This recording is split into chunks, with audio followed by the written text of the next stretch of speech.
1, 2, Standing go. by.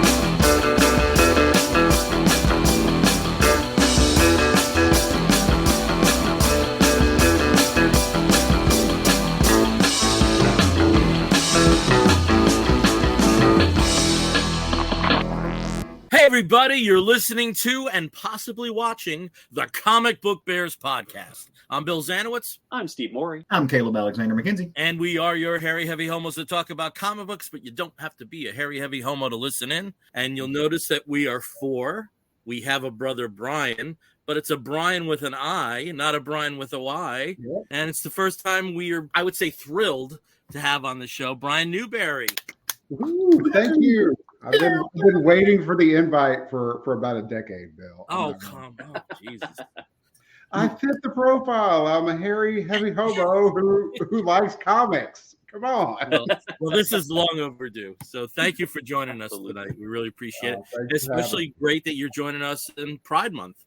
So yeah, okay, now I can take Pride Month.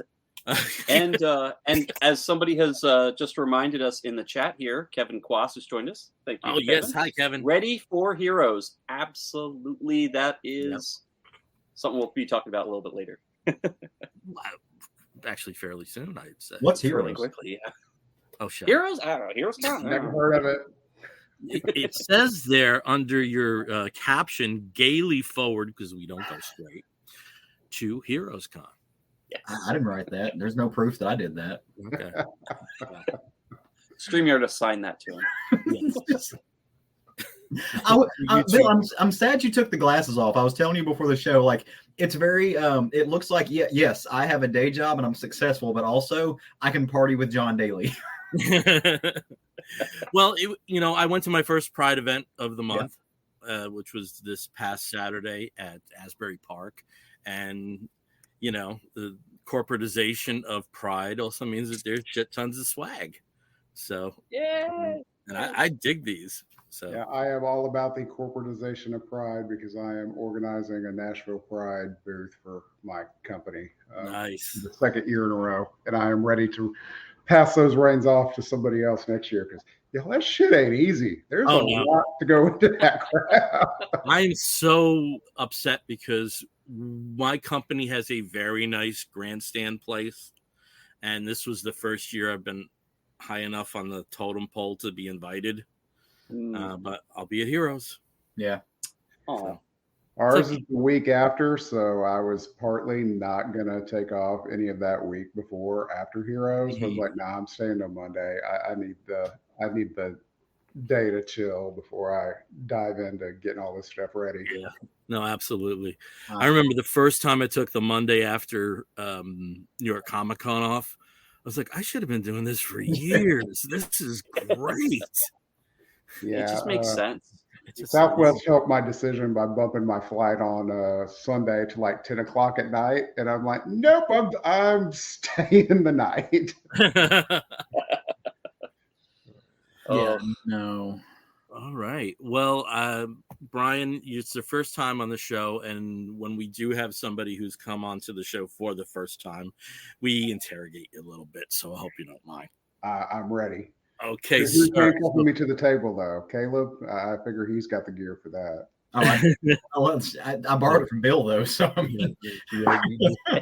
it was research in the 90s. Okay, so here we go. So Brian, you are identifying as a hairy heavy homo that digs comics. How did you first get into comic books? What was your first memory or first book that you got? Like, what was the thing that really set the spark of light? All right. Actually, it's probably 40 years ago now. I think I was 5. My first comic was actually my dad was in the military. We were moving from Virginia to Guam, and I remember my mom picking up in the airport newsstand issue of Iceman, the limited series, number 4 of 4. And she The read perfect time to jump on. Yeah, and if anybody's read that limited series, it is fucking weird. It's when Iceman was in the New Defenders, and it has nothing to do with anything you'd ever think of for an X-Man type character. But she read it to me on the plane, and then when we were in Guam, found a comic shop, and the rest is history. I mean, and it is ironic that the first comic was Iceman because 35 years later they decided he's queer, which we all knew in the 90s. Come on, so. So, with your interest in comics, has it always been around, or have there been points where you dropped it and then come back? It has been consistent since then. I only stopped for a couple months, maybe a year in college during the Onslaught stuff because I was poor. And I was like, oh, let's move on from comics. And yeah, I was still in comic communities online. This was the late 90s and reading fan fiction. I wrote a little bit. Nobody knows that. And after a couple months, I just said, fuck it. And I ordered all the stuff I didn't get for the time I was out. So, and I got it cheaper, so I did at least save money. But yeah, that's been the only time I've been out. Okay, cool. All right, gentlemen, we have Brian on the hot seat. So, Steve, anything you want to ask him along these lines of his origins? Oh, I love it how you qualify it with along these lines because I was a little scared for a second there. Well, hey, that is one of the things I think we all kind of first saw comics when we were kids, and it's interesting that one of the first comics that you're reading or that you had read to you was Iceman, who of course started his life as an X-Man and eventually came back to it after all sorts of shenanigans. Is there maybe a connection that you personally feel towards X-Men compared to, say, maybe some other superhero teams or some other, let's say superpowered concept groups compared to others? I don't know if you can see over this shoulder what's on that bookcase, but that is entirely X-Men and X-Men related hardcovers. So I have a huge statue collection that is not out, but I think Caleb has seen the statue closet downstairs in the basement. I have hundreds of comic statues and busts, and almost all of them are X-Men. So yeah, I am an X-Men mark. I love the team, but I'm also highly critical of them at the same time. There's been some highs and there has been some lows, and I will tell you when I read something if it's some bullshit. So. But I think we had mentioned one of the lows earlier too with was it Age of X-Man right before the Krakoan era? Doesn't seem to be a fan. It's not a fan. I that's actually probably some of the few X-Men books I actually tapped out of. So that and Fallen Angels by Kudransky. Yeah, Caleb's given the appropriate face on that one. But I didn't start reading X-Men. Like I didn't read X-Men for years. Like my first comics were just random stuff from quarter bin at the comic shop. And then I think the first ones I actually started collecting were the Giffen era Justice League stuff. And then X-Men came around a little bit later. Except my uncle, who was also gay, he passed away like a year ago. He had a closet in the back of my grandparents' house with a stack of comics about this big. And every time we go visit, I'd just go make a beeline for that stack. I wanted them. I ended up buying most of them. But no matter what, I reread that Magic Limited series every time. Yeah. Love that book. That's because Witchcraft Storm is amazing. That book, I'm not a metal person, Caleb, but I know you are. That book is metal as hell. Fucking yeah, it is. It's amazing. Yeah. Nice. So I guess I'll pick. Yeah. I was going to say, I'll pick up the baton from here. So we know what got you started in comics, right? So you got given a book by a parent, probably to survive a plane ride to Guam.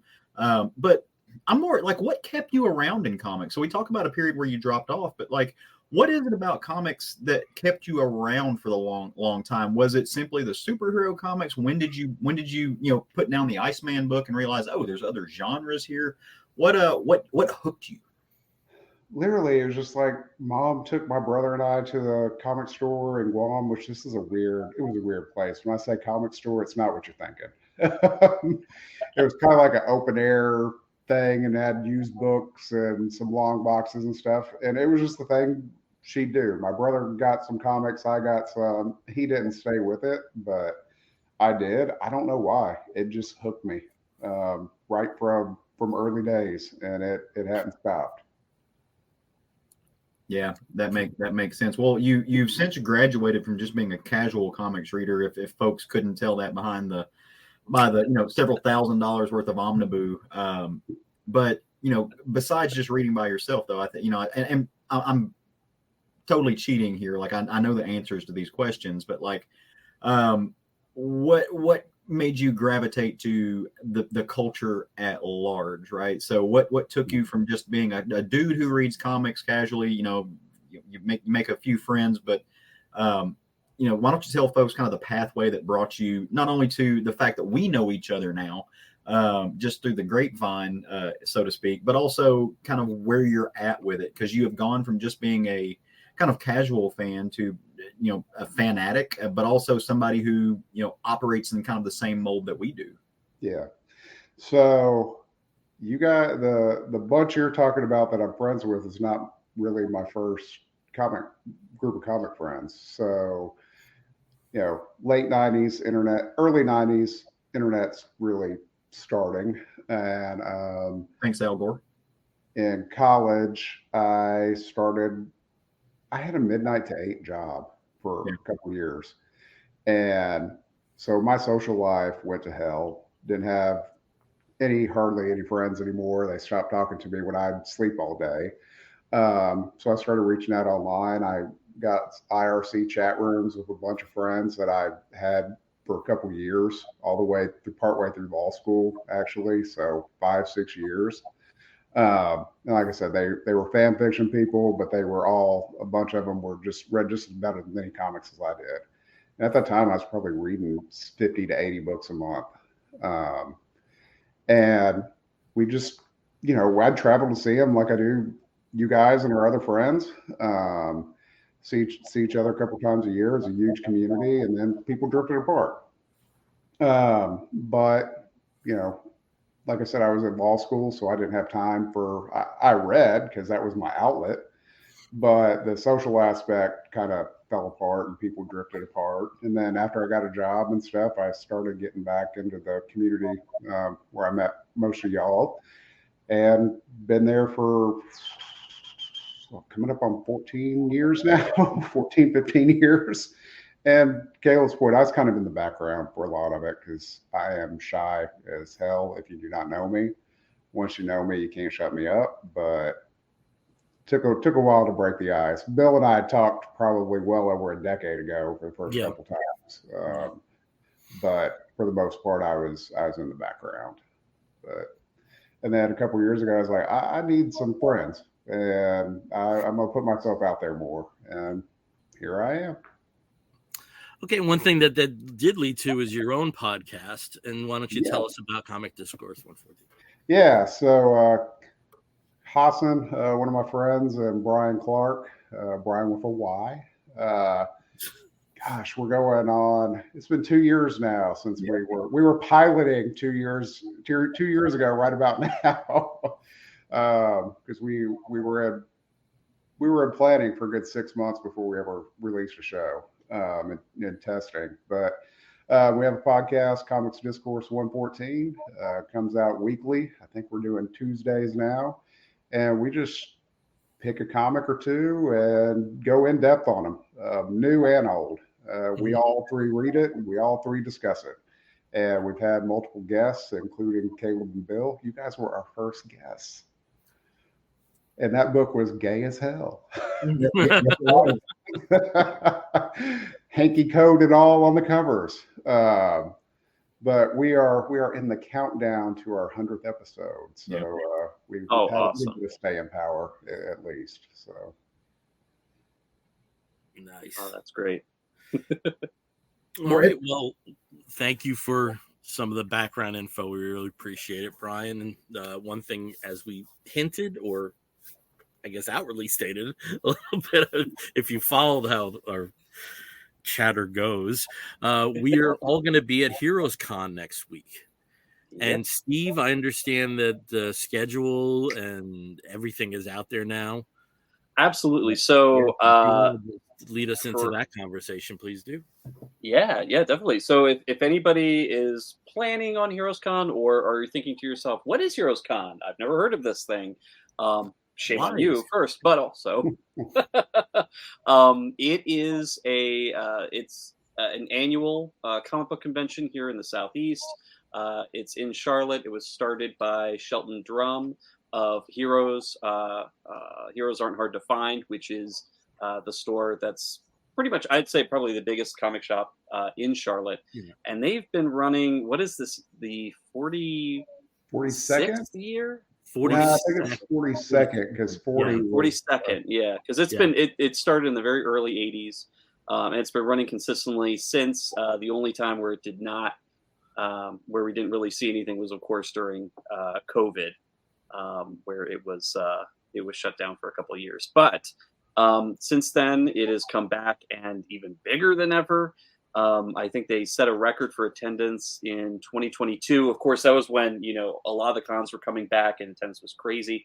But every year since then, it's actually even been getting bigger in terms of the space that they have for this. Now they, take over the entirety of the Charlotte Convention Center, and it is just wall to wall artists, writers, vendors, cosplay, art auctions, as well as people who are actually demonstrating, plus a ton of panels. And this year it's taking place the 14th through the 16th, so Father's Day weekend. So hopefully we'll see a lot of people there. We know a lot of people, a lot of friends of the show, a lot of personal friends are all going to be there.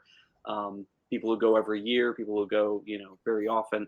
But it's definitely something to check out. It's really about the comics more than anything else. So if you've been to conventions before where you're stuck trying to fight your way through lines of, people who are there to get signatures from, stars of Battlestar Galactica, the 70s series, or, horror movies, things like that. That's not what this con is about. This is if you want to get up close and personal and meet, the writer of your favorite comic, an artist that you just discovered. If you want to check out indie comics and indie publishers, if you like zines, there actually are several people there who are very big into the zine scene. But or if you just want to go for cosplay, if you just want to buy a bunch of really cool comic stuff, or you want to spend hours and hours diving through thousands of back issue boxes, thousands. It's kind of crazy. You can go. And a lot of the great things too that we see there, a lot of the big writers and artists will have spotlight panels where you get to hear about their whole process. You get to hear about them talk about their career, and just really highlight a lot of things that maybe you didn't know about them, or just get to sort of like swoon over a particular artist or writer. For example, last year Bill and I got to hang out and listen to Jonathan Hickman talk about what he'd been up to, and then also kind of what he's planning for the future in his role in Marvel. And what he almost did. And what he almost did, which was really interesting too. So that was really enlightening. We also got to see Jeff Smith talk about the history of Bone, and how it developed, how it got to the point where he even colorized it, who gave him the advice to colorize it, and it's just very interesting stuff that you can learn just by hanging out there. Plus, it's also really easy to just go walk up to a lot of these artists, a lot of these writers, and just chit chat, say hello. tell them what their work means to them. And that's where I think HeroesCon really wins over some other conventions because of the accessibility. And I think that's really kind of why people keep coming back. Yeah, so. I think out of all the cons that I regularly go to, I mean, this is the one where the walls between creators and fans are really down. Baltimore almost has that, but they do have the complication of the Harveys and later the Ringos of that. Yeah, so there is a little bit of red carpetism there. It's just a tiny bit, but this one, it's like socially, it's so centralized that if there's a creator you dig, you might see them, after a couple of lines in the bar. That's waiting on lines. That's the point I was going to make, Bill. But first of all, we cannot let it slide that Brian just like low key took a drink out of the world's largest solo cup. Like what is that? Like 5-gallon bucket worth of what is that? What? That thing is ginormous. It keeps it cold all day. I'm like that. Jesus. Anyway, so what I love about where it's located, right? Like the Charlotte Convention Center is right next to the Westin, and I forget the name, but there's another larger hotel right there, and that's where everyone stays. And so notoriously, like the Westin bar is the place to go and be, because you'll just be sitting there, you grab a drink, you turn around, and like there's Kev Walker sitting there having a chit chat with a bunch of folks, right? There's Sanford Green doing whatever. Like there's all of these people, these creative little Steranko running around the line.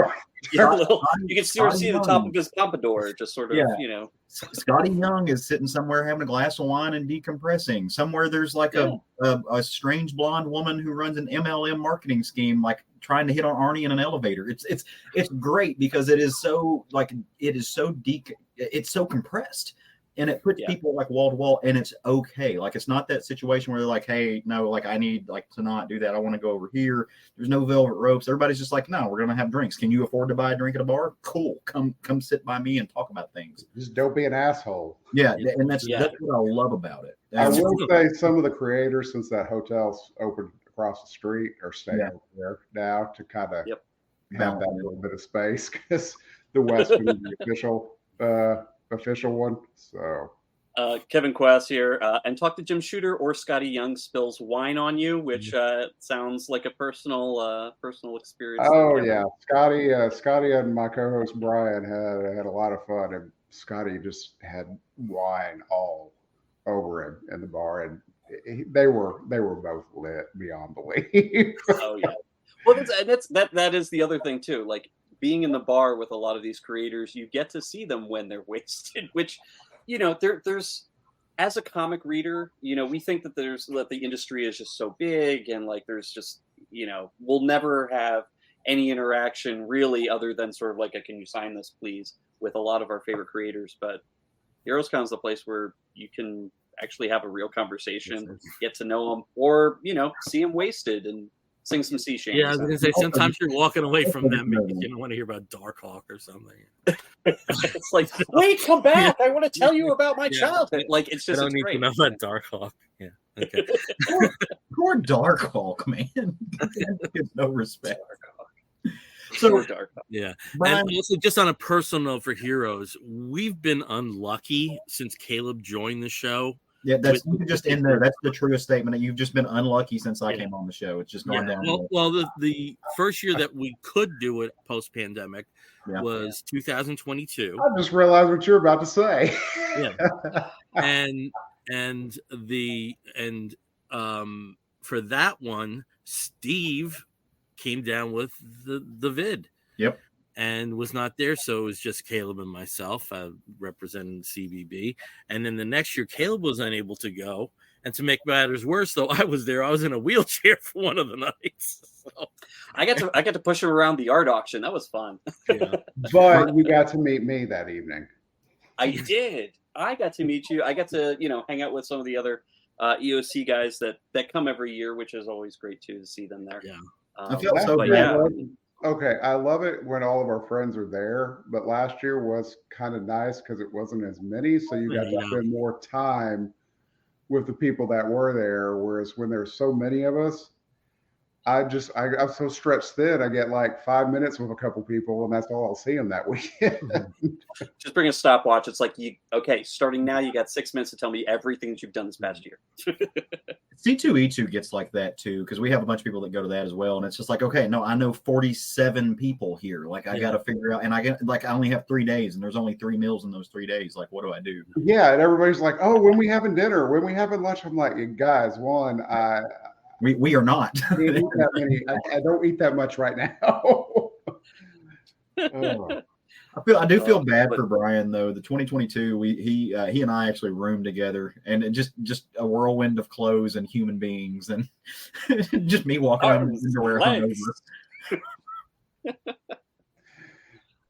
He refused to room with me again this year. He said no, he can't do it. Yeah, I got my own room this time. And you all are at the Westin because me with the work traveler, the points are down. They never opened it up for points this year. Really? They never opened it up for points this year because I get Well, I know there's also that when you said you were at the hotel. What? When you said you were at the hotel down the road, I was like, yeah, I was at the hotel down the road because I had to find an emergency place last year because Steve had the COVID. Yeah. And I ended up loving that place. But with you love that pool is what you love. Oh, I love the pool. Yeah. He did. He certainly did. He did. I was so happy I could move in the pool. That was the best thing. But even by Sunday night, I was walking okay. Yeah.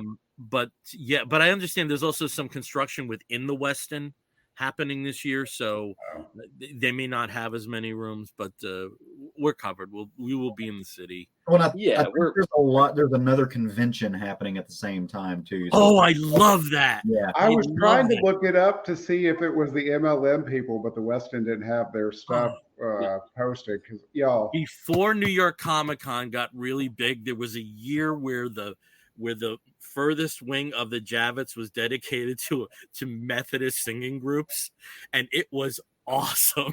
It was awesome. The looks you got. Oh, it was awesome. Well, my favorite, and this was by some MLM ladies 2 years ago because they were slipping keys. I've heard stories from multiple of our friends of being hit on, and Caleb and I just walked away at one point and left a couple. We're like, y'all do y'all, man. Yeah, fun. Well, so my favorite year, and this is I think I don't think Bill, you even went to this one. I believe Brian did. Brian Pitter did. Was this when you met him? This might have been actually a year after that, maybe. Okay. But it was the year before you came. The convention center was shared that weekend with the Republican North Carolina convention or something. It was basically a Republican party thing, and oh man, I mean, half the time you would get into like an elevator or something, it's like, is he dressed as Doctor Who or is that his look? That the bow tie, everything, the bow tie, the suit, and the looks, the comments, they were basically sneering and joking and everything about like, look at all these nerds.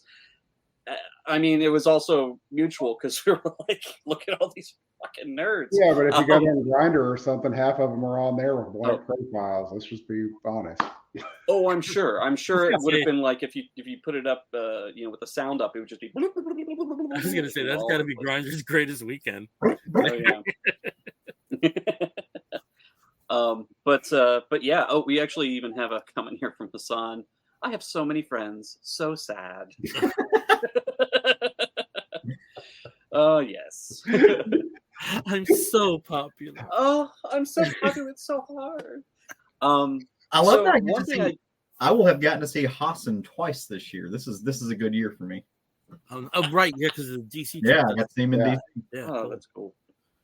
But I did want to say one of the things that is kind of frustrating, but like it's good frustration this year, are some of the panels that they have scheduled right next to each other, at the same time. And one of them, I just want to quickly pull up the schedule. I'm not sure if I can share it here, if it'll let me, but on Friday at 2:30, they have 3 different panels going on that are extremely interesting. The first one, of course, is with Jimmy Palmiotti and Amanda Connor, which is always fun. Every time that they have a panel at every con that I've been to, they're excellent and just funny and just fun to listen to. We also, at the same time, have Chris Claremont talking about his entire work with the X-Men. It's specifically, geared towards a retrospective of his work on the X-Men. And, I'm like, well, that's great. Okay, so there's two that we're going to have to kind of choose from. And then, of course, the third one is Ms. Colleen Duran. It's just her spotlight, talking about her history with comics, what got her into certain projects, and just, it talking is about weird. how awesome I looked up the whole schedule after you said it was up, and it's like almost all the creator ones are on Friday at 2:30. Yeah. And it's wild how many panels that they had this year. They usually have a little bit fewer, but also just how some of the big ones are so, they're just right there all at the same time. So there's a lot of choices that people are going to have to make if they want to really and see. We certainly know a lot of people among our friends that never go to panels. So, for me, it's, it's the friggin' age and the feet. It's something I kind of have to do. Well, for me, whenever I went to comic conventions before, I actually had just this large, robust group of friends like that I'm going to see at comic conventions, right? I went to a lot more panels because I would go by myself, or Roger would go, and that's not his thing. So he'd be like, "Yeah, no, I'm just going to meander about." And so then I would go sit with panels. Now I don't go into as many panels because I'm constantly just seeing people and running into things and just chit chatting and stuff. So it's all and I miss panels. I actually do. I find them very informative. The only thing I don't like about panels is you got folks, and some people are great at not doing this. Some people, you can tell, they just kind of say the same thing every time they're on a panel. I'm like, you just told the same story that you told at C2E2 last 2 years ago, right? Well, that's why when we mentioned Claremont's, I'm like, what new is he going to say? I've heard him multiple times. I've watched the documentary. Part of me wants to go see it, but I'm like, is he going to say anything I hadn't heard? Yeah, I have to say, with Heroes, if I need a rest, my hotel room is right across the street, and I will disappear for 2 hours in the middle of the day and go. If we hear burp and then Brian leaves, he needs a rest. But I will say, the Claremont panels, there's a line in an old Laurel and Hardy film where Hardy is telling Laurel, they're separating, and Hardy is like, "I'll go my way and you go your way." And Claremont panels are kind of like that. I mean, it's not even circular logic. It's geographic conceptions that just are they're unexplored until now. I mean, it's a weird thing. It's 1982, 1992, it's wild. We got a couple more comments here from Kevin. Kevin, of course, saying hello to Hassan. He loves Hassan. And then also Colleen Duran is tabled next to Tana Ford. So he is getting a commission from Tana. That's the other thing, too. There are a lot of really great guests this year. Pretty much it's one of those things where you kind of are flipping through the guest list, which is, oh gosh, was it a couple hundred people at this point? There's a lot of people who are listed on there as actual guests who are tabled as themselves. Some of them are tabled with other vendors. But one of the people that my husband actually loves to come and see. In fact, that's one of the main reasons why he goes to the show for one day, is so he can go and chit chat with Janet Leigh for a couple hours and just kind of hang out with her, buy a couple new pieces, and just spend a few hours chatting with Janet. Yeah, but she's coming, of course. But we've got a lot of really great people. Obviously we've got Scotty Young. Scotty Young is not too far away, so he usually comes every year. There's Charles Vess is going to be there this weekend as well. Our friend of the show, Mayday Trip, they're going to be there. We've also got Noah Van Sciver, like I think I've mentioned the other week. the good Van Sciver that we all really still enjoy. But you know, there's just such a great list of people. Kyle Starks, of course, everybody loves Kyle. But no, I think we commented on this before. No Matt Fraction or Kelly Sue. And no Matt Fraction or Kelly Sue. Milkfed is not here this year. Same thing. They usually would come with Chip Zdarsky as well, and that's you know. That quasi makes sense though, because they live up in Portland now. Like they're way West Coast, right? So I like and I get, but it's also Fraction's family is still here, right? Yeah, right. And Fraction actually started at Heroes. Heroes are he worked there. Well, I was more so talking about Kelly Sue and Matt. Like so, I don't think they do a lot of like. I mean, I think they might do some big ones, but I don't think they come to the East Coast as much anymore. Not so much anymore. Yeah. Especially with the kids. You know, I think that's a thing. When the kids were younger, it was probably easier for them. But now, you know, there's just so many activities and so many things going on. It's easier to leave them at home. What? Yeah, you would think it'd be easier to leave them at home. Well, they probably left them with like, you know, Bendis. They like Bendis, and I'm not joking. Bendis babysit. Celery sticks in water. Make a prayer. Yeah. Okay. But yeah, I mean, there used to be, that was the one thing in previous years, there used to be a Milkfed panel where they would talk about, you know, any of the things that they had coming up. Of course, now we've started to see some of the Milkfed productions coming out. That Godzilla Monsterverse TV series that was on Apple Plus just a few months ago, that was written by Matt Fraction and was co-produced by Milkfed. They were involved in that production. So you know, there's a lot of things that they would talk about years ago that we're now starting to see the fruition, which is kind of neat. But yeah, unfortunately, they're not going to be there. And one other thing that is kind of interesting this year, you know, every year you would have Jim Rugg and Ed Piskor together on, you know, they would have a large table in the island, prime real estate. Yeah, right there, right as soon as you walk straight down the center to the Indie Island section, which is where they usually keep some, you know, special up and coming creators to sort of talk about their stuff and show off their wares. You know, the two of them would have that, but they would also host a panel for for their you know, basically their podcast, but also just sort of, you know, invite a lot of their friends on to talk about. You know, to talk about stuff that they're working on and just have, you know, some pretty big wrap up stuff. So they'd have, you know, a lot to say. Obviously this year, because Ed's not there, the family of Ed Piskor is going to be there tabling, I believe, with or in that same kind of general area with Jim Rugg. And they are doing a retrospective panel with his work specifically. So that's interesting. That's different this year. Yeah, obviously. Just in terms of the original art aspect, though, Caleb, you said you're not really going for commissions, but you were bringing some jam pieces. Yeah, I'm gonna bring some jam. What I like about jam pieces is you can usually just walk up to a table without making connecting with somebody beforehand and say, "Hey, look, I've got like $40. You interested in making $40 for a quick sketch on a jam piece, right? Do it upright." And usually they'll fit it in, right? And especially you can get some really cool stuff for some like new artists who are really dynamic. They really enjoy it. So I'm going to bring some jam pieces. I mean, I'm going to flip through pages. If I find any cool pages that I'm like, oh yeah, like that's a decent price, I may buy 1, 2, but we've just had so much go on this year.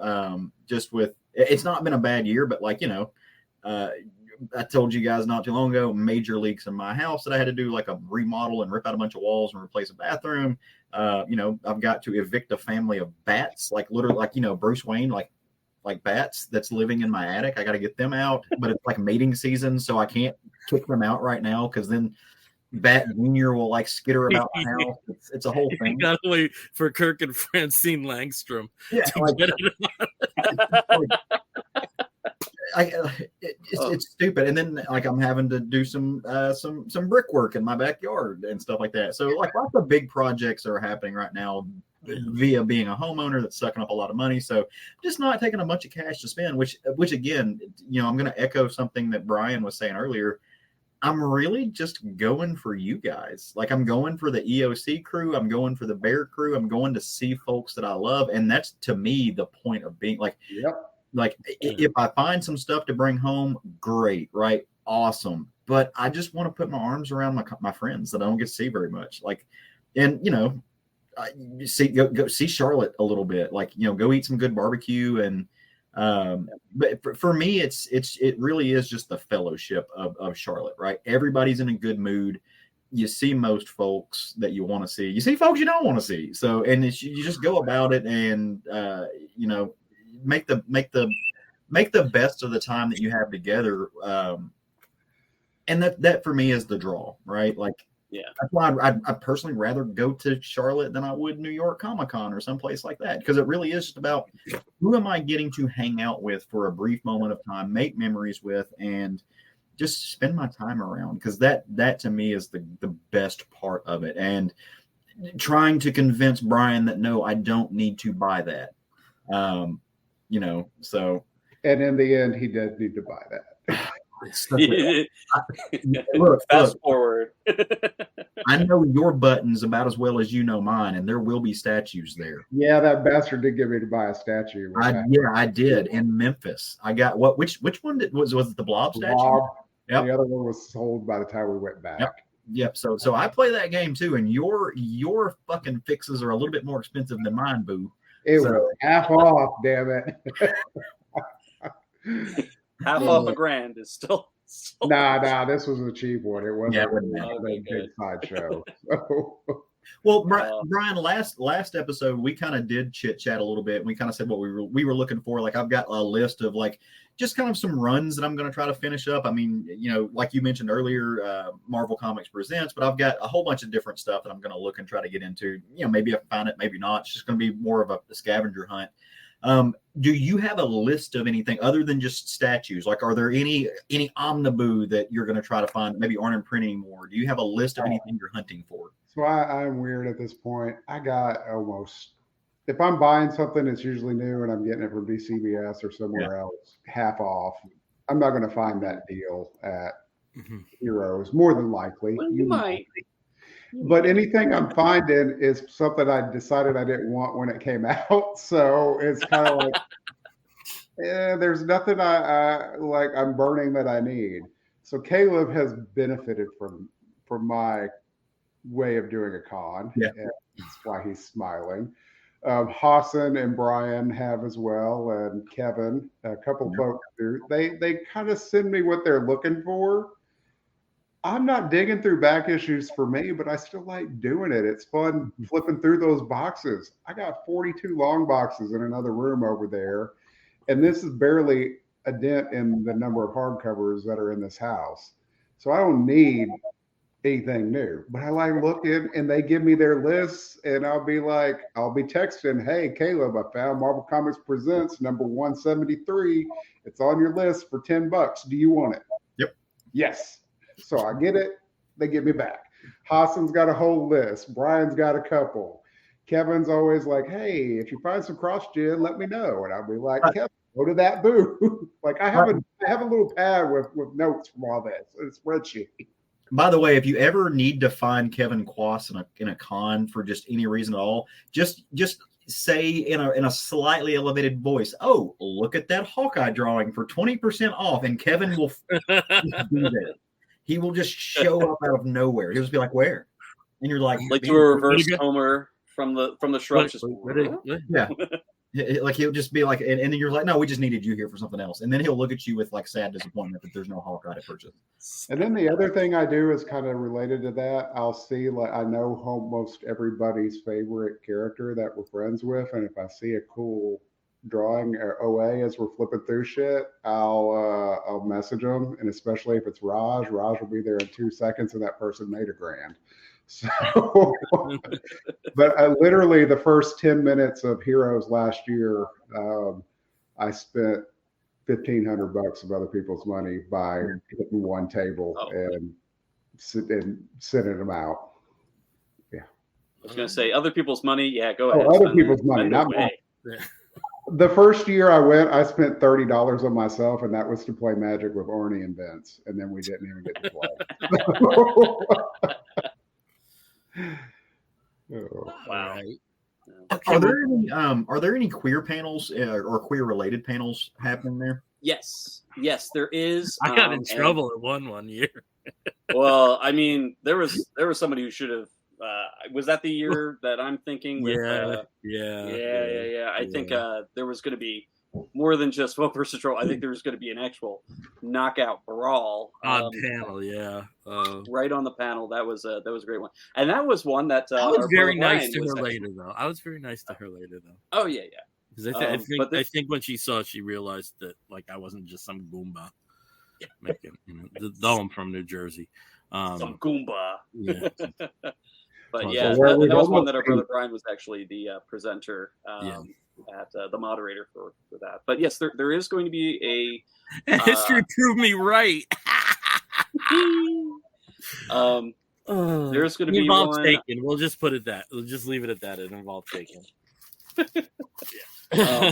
At 3:30 on Saturday, it is LGBTQ plus representation in comics with Ben Crane, Kara McGee, Greg Rucka, Kayla E, Mayday Tripp, and Jessica Swanson moderating it. So it should be an interesting panel. But a lot of great people, a lot of great contributors there.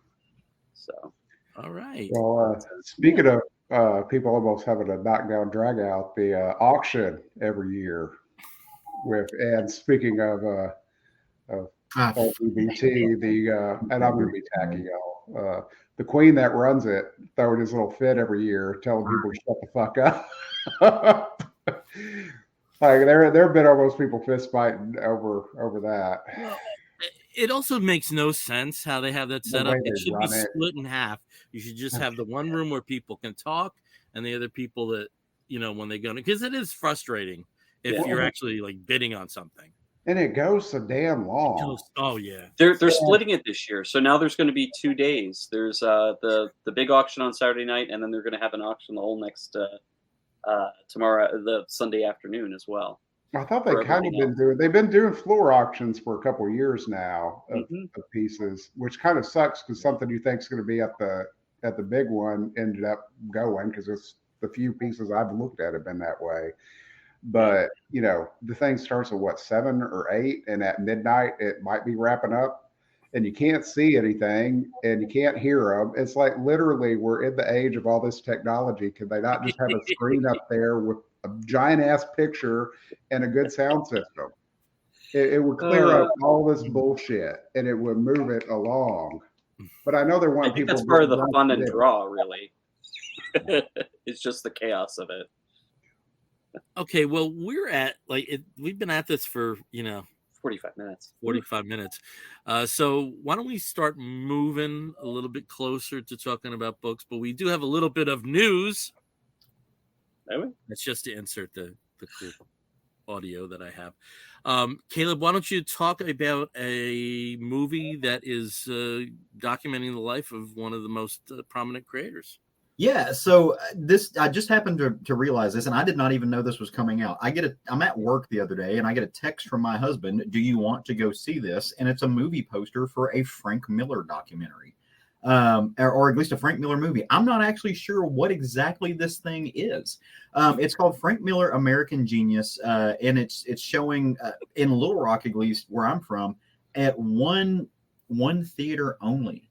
One theater only, and in one day only. So he happened to get us tickets. So we're going to go check that out and see what it's about. It's not every day that you get something about a comic writer. Like we live in the age where it's very easy to go see a comic book based film. They're making comic book movies out of everything now. But to have a documentary of a comic book writer and artist being shown on the big screen, that it's not Stan Lee, it's not Jack Kirby, it's not a small name by any means, but it's not somebody who's been,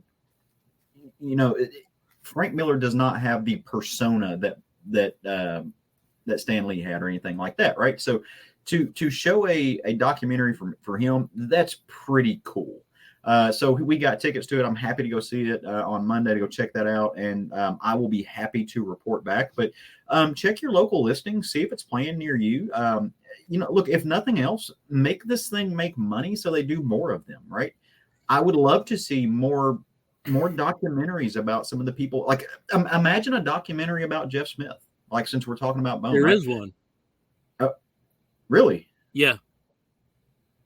Okay, so well, you love to imagine it. imagine a documentary about Jeff Smith done with a lot of money on a big screen, right? Okay. Imagine a documentary about Neil Gaiman that's one. like that's hitting movie theaters, Bill. Not on Prime, right? Imagine something that's being shown in theaters like that, right? To a larger audience. It's not just a streaming service or not just a direct to DVD kind of thing, right? That is cool. Well, the thing is, I don't know how many creators would warrant something like that. Of the people that are alive, I'd probably say only Alan Moore and possibly Alex Ross would have that kind of pull. I mean, there's certainly, there's a very good documentary about Steve Rude. There's a very good documentary. Of what I had thought in the 90s, I thought Crumb was going to lead to, there was going to be some, progeny of, if not necessarily comic book artists, but at least people that worked in the graphic field, maybe more strips. I thought you were going to see something. I thought you were going to see more of that, given how well Crumb was received. But that didn't happen. But also Crumb, weird things happen with Crumb. Yeah. But it's still a fascinating. It's still an excellent documentary. I mean, it's a fascinating documentary. As much as I detest Dave Sim, I would probably be riveted to a documentary about him. It's Dave Sim. I want to see a documentary about Dave Sim to the same degree I want to read Dave Sim's comics, and that's literally up to just when he finished. What was the fourth or fifth segment of Cerberus? 300 when he got up to 300. Yeah, 300. Like at that point, I don't care about Dave Sim anymore. But I'll pay money to go see that. Yeah. All right. Church and State, sure, give it to me. Yeah, Victor is also saying he doesn't seem to see it in his area, and it probably is one of those things that sometimes those smaller films, especially documentaries, might just kind of travel around the country. Well, a little bit. I believe I believe Vic is in one of the northern European countries. I want to say Finland. Yeah, so there. Yeah, an American documentary that's a smaller documentary probably might not travel that way, but that's where the streaming services come. And also, there are also some considerations of rolling out a film like this. It adds, having a theatrical run adds some luster to an Oscar campaign. That this did play, and not just the requisite 4 screenings in New York and Los Angeles. That there was a limited run. It helps in some sense with that. So, all right. Well, thank you, Caleb. I'm sure if not on the initial run, I'm sure I'll definitely be seeing it at some point. All right. Well, we've been at this a while, and the name of the show is Comic Book Bears, so we got to talk about some comics or bears. Or bears. Yeah, but it's bears and comics. More than likely we're going to talk about the comic books, and if there's bears in them, we'll highlight them. How's that? That works for me. Does that work for you? I like highlighting bears. All right, so we have a collection here, and we have the virtual spinner rack, and we tend to hit the big two first. And Brian, I know, has a Marvel book. Why don't we lead with that? All right. Well, just came out yesterday, so if you don't want to hear spoilers, plug your ears. And I gave you guys warning. So we have the end of Krakoa with X-Men 35 / somehow it's also Uncanny X-Men 700. Don't ask me on the numbers. We haven't had an Uncanny X-Men book in several years, but somehow we're magically at 700. Y'all, I did not realize this was a giant size issue. It's about 80 pages of comic. So they went out with a bang. I'm going to say this. I'm not going to spoil too much, but I had a theory on how this whole era was going to end. I figured it was going to be a big retcon. They were going to put all the pieces back in the box. And surprisingly, they did not do it that way. So I got to give props to that. All of this era happened. Everything was real because, they had a built-in reset button with Moira. They could have just made all this go away, and they did not do it. Some of the lead up of the fall of X to this point has not been great. The consistency has been all over the place. I don't know if you guys are reading all the tie-ins, but I did. Some of them had served no purpose for the overall story, and they weren't even like, oh, this is a fun book, because you can get away with that. But Orcus fell in the last and one of the other books leading up to this, so we were kind of put the pieces of that away. But we have a whole island, a whole group of mutants that were locked in the White Hot Room, which this gets very, very Phoenix heavy. And the main X-Men people that were there got out and fought the final battle with Orcus. And this whole time we're like, well, all these thousands of mutants are just trapped. They're never getting out of the White Hot Room. Well, actually they do. And time has moved in the couple of weeks. It moved 15 years for them. And they have realized the mutant dream in that time period. They had hardship, but they had the 4 of the 5. So they had a lot of the resurrection stuff there. And being isolated and kept alone, they were actually able to build a sustainable, peaceful mutant community. They realized the dream, and they weren't fighting, and they came back for 24 hours to reunite Krakoa, because Atlantic Krakoa was in the White Hot Room, because there was a couple islands. They gobble up the original Krakoa, but the 2 islands can't talk to each other. So Doug helps them at that point. And there was a cool scene where the islands joined and all that. But the mutants that are there just wanted to come back for a day. And some people decide to stay. But I told you they have resurrection. Well, in that 15 years, and Emma loses it when she sees it, because she was ground central when it happened. But ground zero, they resurrected everybody from Genosha during that 15 years. So this moves the plot forward in a very satisfying way. And really and truly, they could have ended the X-Men with this book. Like, Marvel could have put the title to bed and had their happy ending with mutants and told a satisfying story. But it's their headline, one of their flagship titles. So of course that's not the case. And the rest of the book sets up the new titles that are coming out. There's a series coming out for who's going to be the heir of Apocalypse. And I will say a big chunk of this book is Apocalypse fighting the Krakoa mutants and the X-Men, because he's done all of this for millennia to make a better world for mutants, and his view of survival of the fittest, and for them to be, supreme. And that Apocalypse version comes back, and he's not happy with this peaceful new philosophy that the Krakoans have. And he's like, nah, he's taken over. And there's a big fight, and there's a lot of artists from X-Men history in here. We get an awesome splash page from Walt Simonson with the original X Factor team fighting Apocalypse. Nice. Like, it's just one page, and there's a couple big splash pages from folks. And then we got a rotation of artists throughout from the Krakoa era doing multiple sections. So it's really celebrating what's happened. But now, this wasn't Powers of X and House of 10 level, oh my God, this is awesome type comics, but this ended the era a lot better than I expected, and it was good, and it sets up the new stuff pretty decently.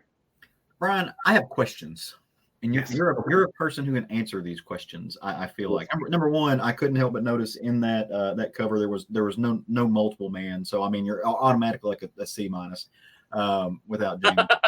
But my question really is, I can't like. Is Juggernaut a mutant now? No, but during all of this, it was early in Krakoa, but Juggernaut has been on the X-Men before. No, up to this. Yeah. He's not a mutant, but Xavier actually kept him off Krakoa because he wasn't a mutant. And there was a storyline where he was welcomed to the island. So he's been a part of the community for a while now. Yeah. Okay. And actually, during the Fall of X, he was one of the main players, not the top tier, but one of the people fighting against Orcus quite a bit. Sure. So. Well, I knew he was on the team. I just wasn't sure from that image, just because it was a celebration of mutantdom, if Juggernaut had been retconned to be a mutant now, which hey, they can do that, right? Like they mutate characters. He can be a mutate, right? So, and he is powered by magic crystal, kind of like a lot of the folks in the trailer park down the street from my house. But it's just, like I just always wondered about that because I knew he was linked in somehow now, other than just being Charles's brother and stuff like that. But well, and I will say this book doesn't focus. It's not a very good character piece on any single X-Men in this. Not very many of them get more than a cameo or a panel. Cyclops gets a little bit. Xavier is roasted in this book though, and it is well deserved. He gets his comeuppance after all the shit he's pulled. And it's been decades in the making. And there is a good Magneto and Xavier storyline throughout this. It's going to be really hard for them to make Charles redeeming in any kind of way for a long time. He hasn't been redeeming since the 90s. No. Yeah. Yeah, I think that's kind of the general idea now is Charles. Let's just put Charles out either in a villain seat or just in a back seat somewhere and forget about him for a bit. It's illustrated in the book, but he and Magneto have switched places. Yeah. And they have effectively done that over the last several years. Mm-hmm. Yeah. Mm-hmm. Can't wait to read it. The 700th. Yeah. I was Googling while we were talking about it, and I could not find a list of how that they are figuring out that this is the legacy. I mean, there's a Reddit thread where somebody's like, "This should be 690," blah, blah, blah. But I like that's a Reddit thread. So, well, and I'm more in that camp. I started counting when we mentioned it earlier today, and just off the top of my head, from 600, I can get into the 670s, maybe 680s with Uncanny on there, but. Again, there hasn't been an Uncanny book in a couple of years. I don't know where the hell they're getting 700 from. I think they just decided we're wrapping this up. We want a jumbo size issue. Let's slap 700 on there too. So yeah, because you can't have like a big anniversary 693rd issue. Yeah. Like it just doesn't roll off the proverbial tongue. We were talking about the other day. This is not the first time they've had questionable legacy. No, I mean they've done so with a number of ones, but importantly, most importantly, the Hulk, which is goofy. So don't you mean She-Hulk when they did her anniversary? So it's had 65 issues of a comic he wasn't even in. Well, I was going to say 1 through 101 is Tales to Astonish. He wasn't in half of those. 102 through 474 is Incredible Hulk Volume 1. 475 through 485 is Hulk from the 1999 run. They've got Incredible Hulk from the 2000s. They've Totally Awesome Hulk is included in that, and that was not Hulk. It was the main Hulk book. It was the only Hulk time. Yeah. Yeah, that'd be the only way they can get that number on X-Men, though, is they didn't have Uncanny for the past couple of years, but they had X-Men as the main book. Yeah. And I love Amadeus. That was great, but look at this. Hey, buddy. So Felipe Garza joined us here. Sup? He says, yeah, perfect time for him to jump in too, like complaining about numberings with the Hulk books. All right, I'm gonna put the Pride glasses back on, and Steve, we're gonna go over to the Distinguished Competition of Marvel and talk about some of the Pride books. You got one, I got one. I got a Pride book, and in fact, while I was going through all of the insane numbers of comics, trying to clean stuff up, I also found the 2023 Pride book. This was I think this is E cover or D cover or something like that. It's very beautiful. Yeah. Anyway, that is one thing that DC has been doing the past couple of years with their Pride books, is having some really great guest artists. In fact, behind me is one such cover that is available. It's kind of hard to see. It's very dark in that corner. Someday I'll light it. But there's some really great ones. So I'm going to bring up the current. So this is the main cover for the 2024 DC Pride book. This is just one of the DC Pride books that has come out. And Bill, you'll be talking about another one, I believe. But this anthology has a ton of great stories. Now, each story highlights one of the LGBTQ characters in the DC pantheon, which there are actually quite a few. Some of them obviously are here on the cover, on this particular cover, but there's just some really great and some unexpected characters that are coming through here. One of the stories that I really enjoyed, and it was kind of cute, done in a manga or manhwa style, was one where John Kent is hanging out with his boyfriend, and they bring along Bunker as well as the Ray, who is also in current lore, actually queer himself, and they just go hang out and go shopping in the alien quarter of Metropolis. And it's just this cute little story where the three of the boys are pretty open and really excited to be out there holding hands and being really gay and fun, but the Ray, of course, is less enthused. He's very reserved. He had a very different upbringing than the other three, and wasn't really able to be himself for a long time. So it kind of talks about that, and how a person like that would fit inside the community, as well as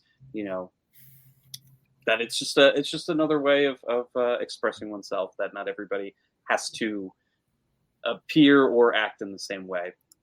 Then we've also got some really great little stories here. One of them is with Steel going to Tracy 13's big party for Pride, when they haven't really talked for a while since they broke up, mostly because Steel ghosted Tracy 13 a couple of years ago. But you also have in the background here a very cute John Constantine, being really goofy and silly. He wants them to sort of get back together and have makeup sex, which might happen someday. Who knows? But it's just fun. There's just a lot of really fun stories here. There's also one featuring Aquaman, Jackson Aquaman, going off to the New World and actually seeing to going off and encountering the New Gods through a weird teleporting Leviathan creature in Zebel, where he gets to chat and hang out with Orion, which is really interesting. But yeah, I mean, it really has to come out at some point. He really should. But I think it was interesting talking to him because he is a very queer character. If you want to go through academic queerness, Orion's a very queer character. He's not of the same world that he fights very fiercely to protect. He's very closed off emotionally, and he knows his difference and why he's very different from those around him. And yet everyone around him, in a wonderful way, actually does accept him and allow him to accept himself through the past 50 years. Wouldn't it be awesome if Orion is a bottom? Awesome. I mean, he brings around his own sling, I guess. I mean, you can just repurpose that. Yeah, but they're going to end up putting them together with fucking Light Ray or something, and I'm just not. Yeah. Light Ray, I think, is one of the most underutilized characters. There are versions of his origin that are they're nuanced and like they've rarely gotten that character right. Yeah, I love Light Ray, but the execution isn't always. Tom King's Mr. Miracle version of Light Ray kills me. Yeah, just absolutely kills me. But I see that character very differently. It took me a second in that first clip to realize that was Jonathan Kent. I thought it was Katie Lang for a second. Well, yeah, but it's the style, and the artist there is DJ Kirkland. It's great. No complaints. And once you said it, but like I thought we were looking at a very kind of like butch lesbian, and I was down for it. I was like, who is this? Like the third member of Tegan and Sarah. I was here for it. It's the third sister. It's the one that stays at home and doesn't sing. But it's really, it's one of those great things where there's so many styles here. And in fact, my two favorite stories from this are the first one, Hello Space Boy by Al Ewing, drawn by Stephen Byrne. That is absolutely gorgeous. I was unable to find a great graphic for it to show off just how beautiful the art in this is, but also how fun the storyline is. It involves Starman, the alien Starman, Mr. Blue himself, encountering one of his arch nemeses, also sometimes boyfriend, and they go off and basically fight some big scary monster and then end up in bed together, of course, but also the last story that's in this, and this is actually, it's a very personal tale by Phil Jimenez, talking about his own journey, growing up gay, but also finding an outlet in comics and, being able to express himself through comics and, experiencing sort of queerness as a kid through Wonder Woman and through Paradise Island and Linda Carter version of Wonder Woman and all of these things that I think a lot of, us, I guess, Gen X gays can really relate to as well. So Gen X and younger Caleb can relate to. But yeah, beautiful. If you want to pick this up, there are so many, there's several covers. They're all very great. The art inside is wonderful. And I think, again, the anthology this year is just a lot of fun to read. So, all right. Can I take us on a slight tangent? And I might be a bad gay for this. I do love that they put out these issues for Pride Month and for the other months that they have. But I just wish they'd use these characters through the rest of the year. Oh yeah, I think they're starting to.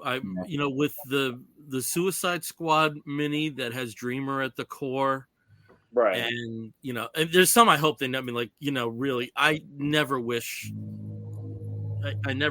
horrible fates on any comic book character, but Jesus, Jay Nakamura is such a friggin' dud. Please have John Kent end up with Tim. Yes. Really have a world's finest. Really have because Colin's a dud too. So, but I do Brian, I understand because, you have these peaks of these characters, like a nice take on Extrano and, other things that you've seen. And then, like you say, they're on moratorium until June, till the next Pride. I think they are starting to do that a bit more. Well, you mentioned Tracy 13 and even Natasha Iron Steel. John's even I'm reading all the Superman books, and you hadn't seen John in a while, except in a back panel. And Jay's been pushed completely back. I mean, and these are the headline gays, but much less the Ray. They made a big deal when the Ray came out, but nothing. And then he I do have to give him up though for that Alan Scott Green Lantern mini. You got Caleb. Absolutely. Did you finally read it? It is on my chair. I'm going to read all 6 issues probably tomorrow. You told me that last weekend, and you read Sandman instead. Yep. Yeah, that book is beyond excellent and great use of LGBT characters. Several of them loved it.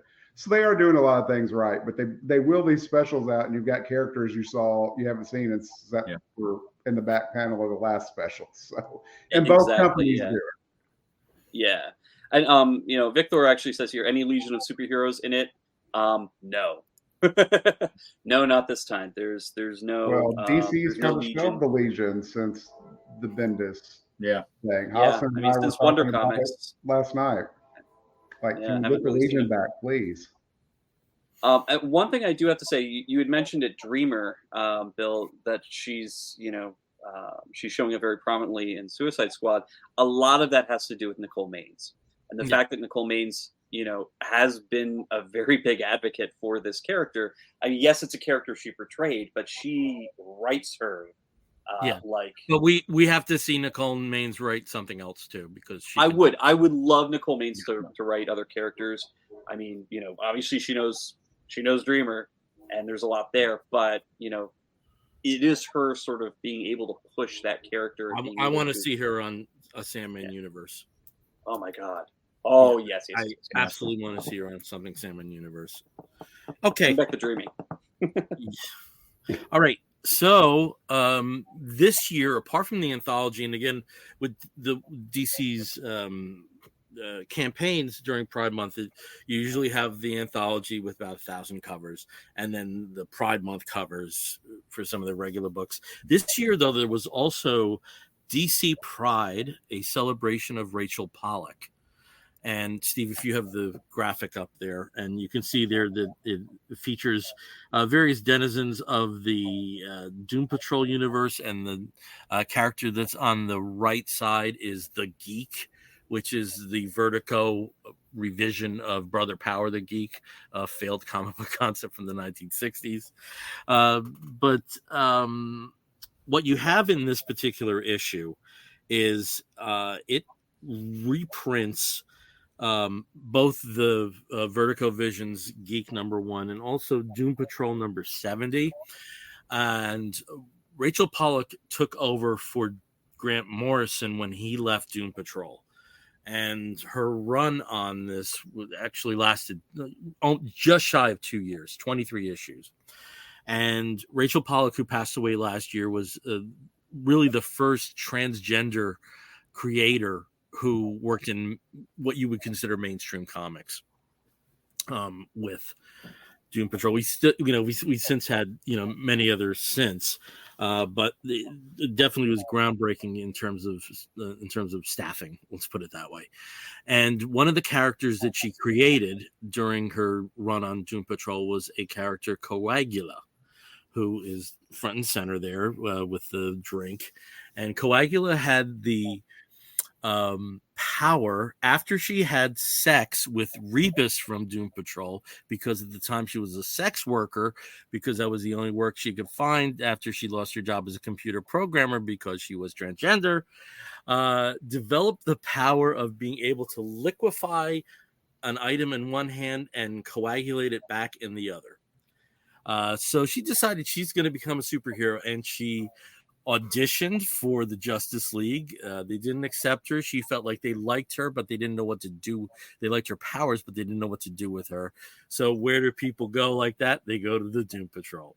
Now, I have to say, I think about 75% of the issues of Rachel's run on Doom Patrol. I read one, and it was impenetrable, but the issue that was reprinted here, 7, is telling me that at some point I was always going to do it, but I think I'm going to have to put the if you can move back, because there's an explanation here for that character.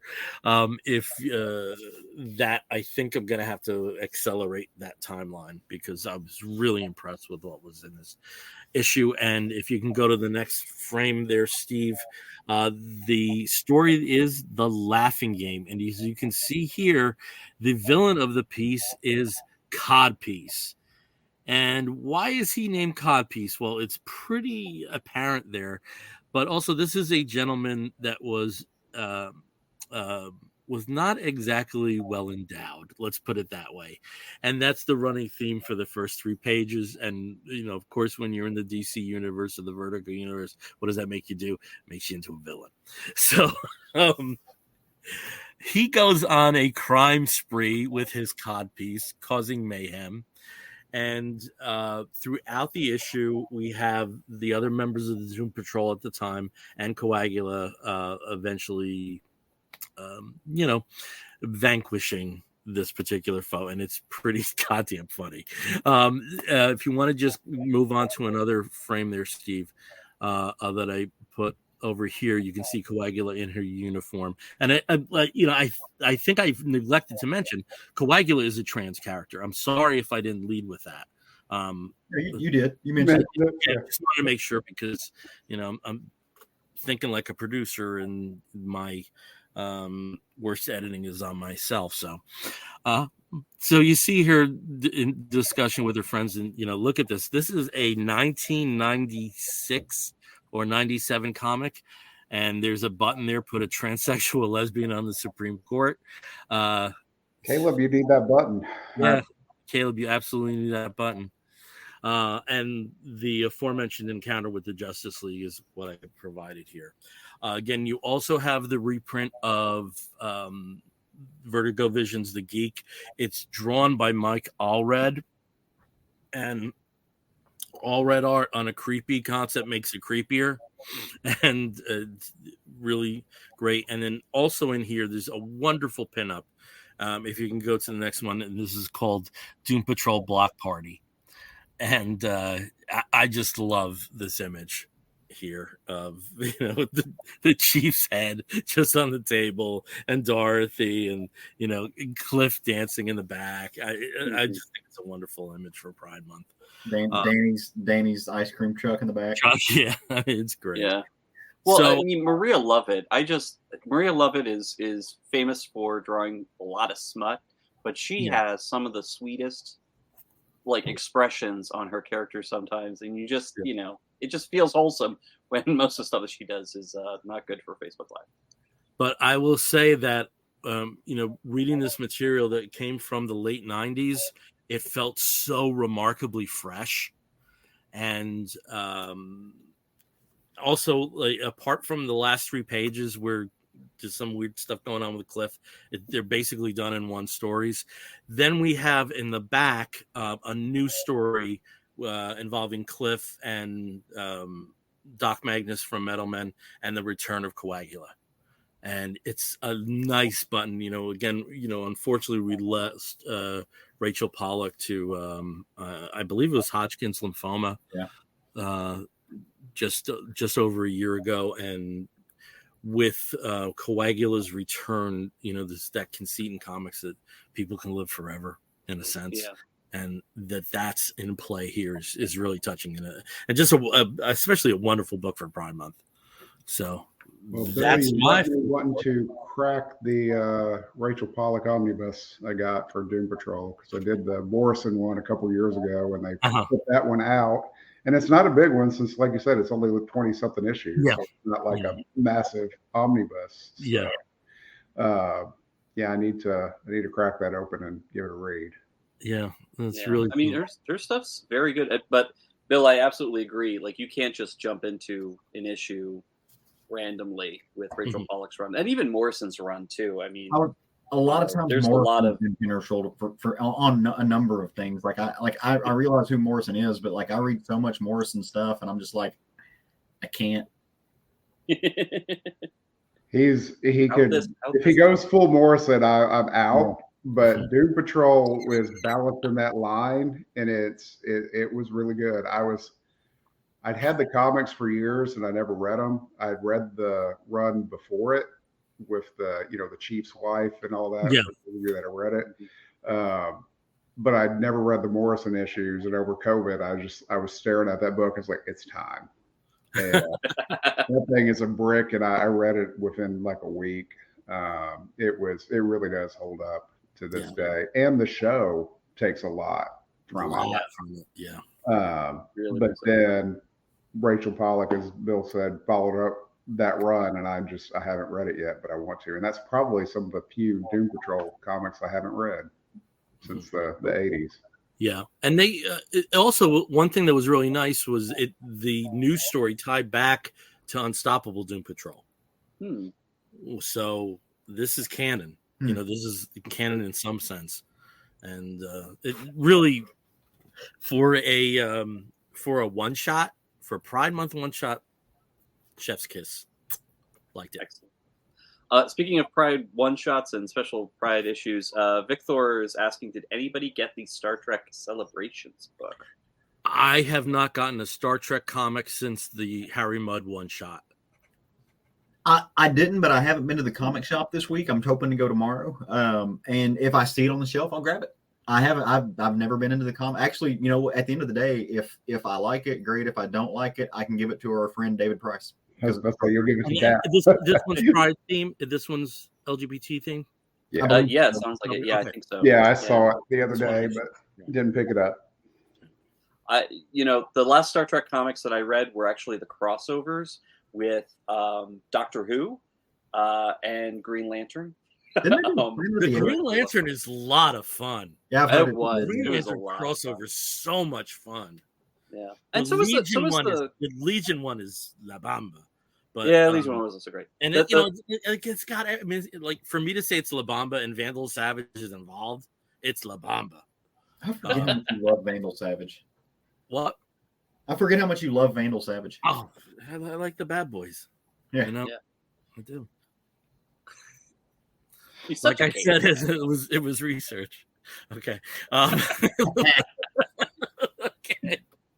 Caleb, you have a book that's a little bit different, so why don't you bring up? Shit, I forgot I have to follow you guys. So no, I do have a book that's a little bit different, and I chose to go the OGN route. Last year, actually, and I've been meaning to talk about this, but I actually was waiting till Pride Month. Last year, Oni Press published Matthias Lehman's Parallel in English for the first time in several years. Matthias Lehman is a German, much lauded German cartoonist, and has put out a bunch of work, has won lots of little gold stars across the world for work that they have done. And this one's worth it, right? This one also picked up some hardware, and it's a very, very good book. From a historical perspective, right? And so again, Bill was not wrong when we're talking about shifting gears. This is a slice of life book, right? This is not superheroes. This is a retrospective on a man who spent most of his life not living it, at least not living it to the degree that he wants to. And he's elderly at this point, and he's living with regret. So it focuses on the life of a character named Karl Kling. And Karl Kling is a German man who is he's later on in his years. He's retired, living in, his golden years, as it were. And he's got some good friends around him. And he's single, and lots of people are trying to set him up with folks that and he just is perpetually single. He is not interested in it. And you learn about his life as he's retelling the story to his friends, at least at the beginning. And what you find out is he's been married before. He's been married twice, actually. And he starts telling the story to his friend, and the friend discovers that he's a father, but he's estranged from his daughter. And his daughter has basically disowned him. And we don't know completely why. We don't know the full story there. But his friend encourages him, hey, like, you only get one life, right? Like, you're gonna, like, I can tell that you're bothered by this. You're living with regret. Like, whether or not your daughter responds or whatever, you owe it to yourself to at least reach out, right? You're the father, like, be the father. So reach out. And so Karl starts writing letters to his daughter, and just is basically trying to explain who he is as a person, trying to explain his history and his life. And it goes back to his whole story, right? And so it starts off when he is in the army, not the army as American. He's in the military, and he's a soldier in the German army in World War II, which is a little hard to get on board with.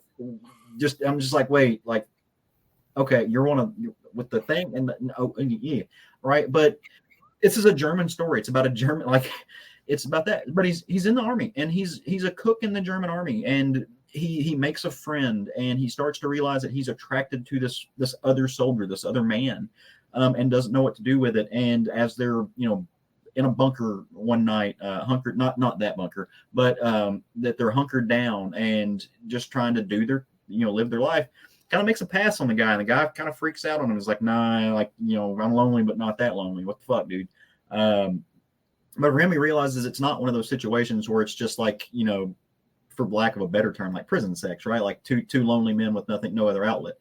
He realizes he's attracted to men, but he gets out of the military and he goes back home, and he's a veteran to some degree, and he does what he's supposed to do. Like, he gets married to a woman that he genuinely cares about, right? This is not something that he's just doing out of pure, just like I have to keep up appearances, but he does care about her. He's fond of this woman. He loves her to some degree, and they start a family together. They get married.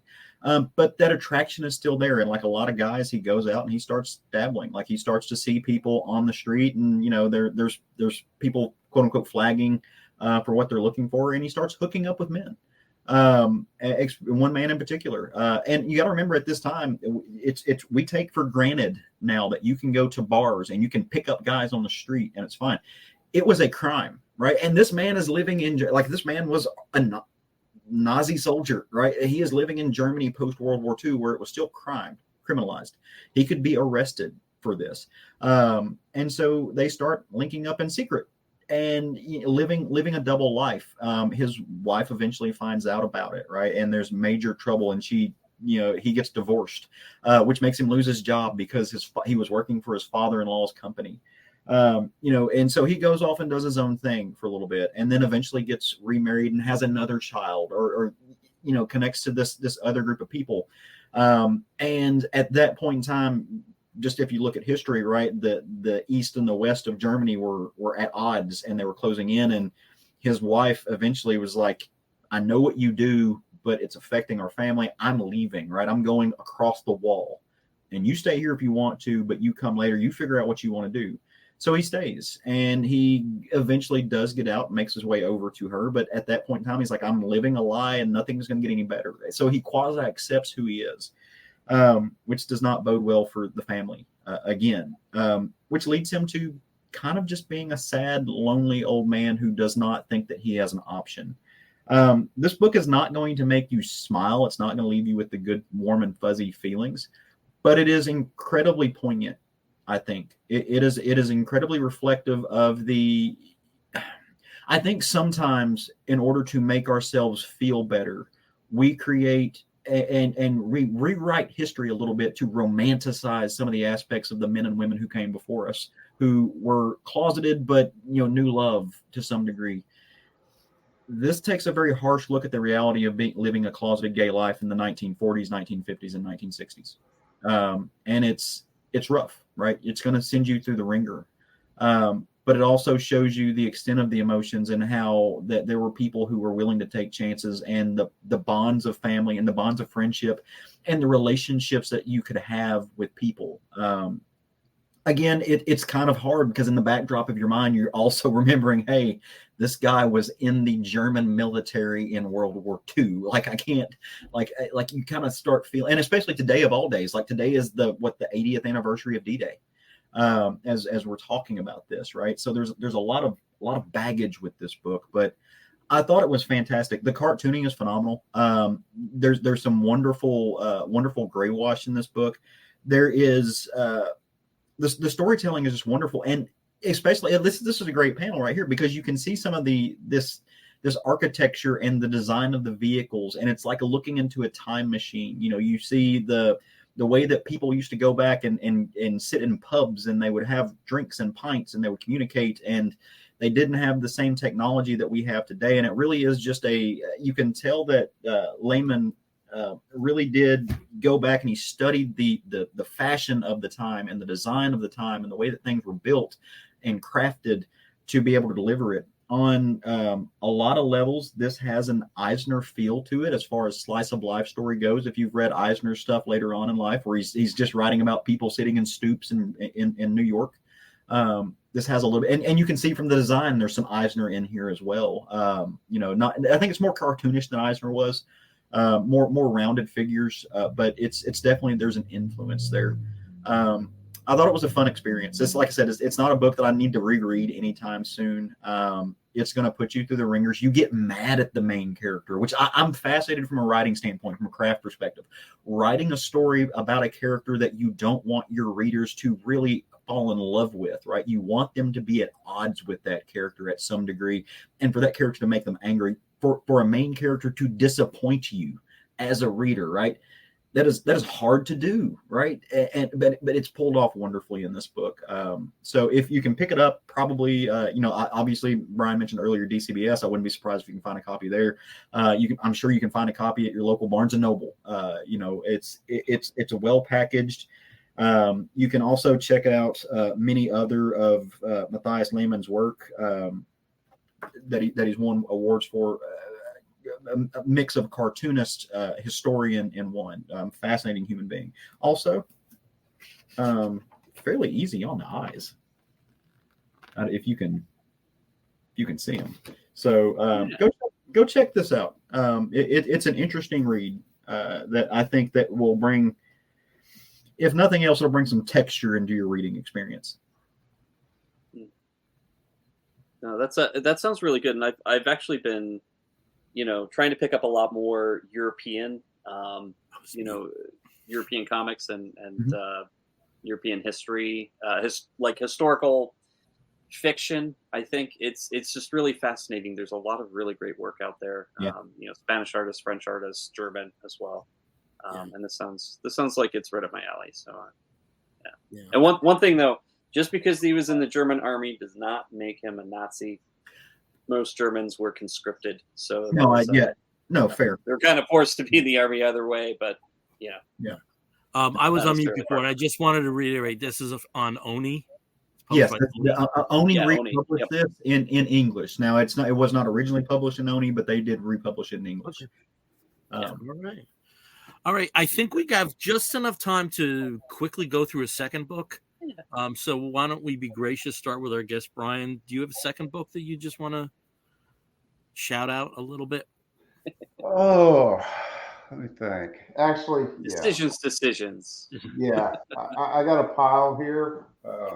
I have not finished this, but The Midnight Order by Magnetic. I thought that said The Midnight Diner for a second. You're already moving into heroes. You want some pancakes? I really do. Slipcase. You can see some on the image there, but this thing shines. And we're talking about European comics. Look at the edges. Magnetic went all out on this, on the packaging for this, but it's by Mathieu Bablet, who I love his works, done Carbon and Silicon and Drasky, several other things. He writes, but it's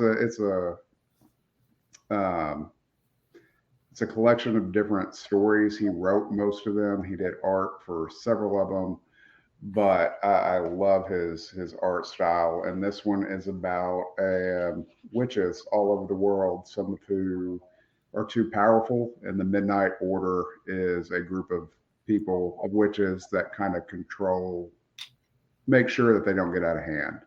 And if they do find a rogue witch that's either too powerful or doing stuff they shouldn't, they cut their hands off so they can't do magic anymore.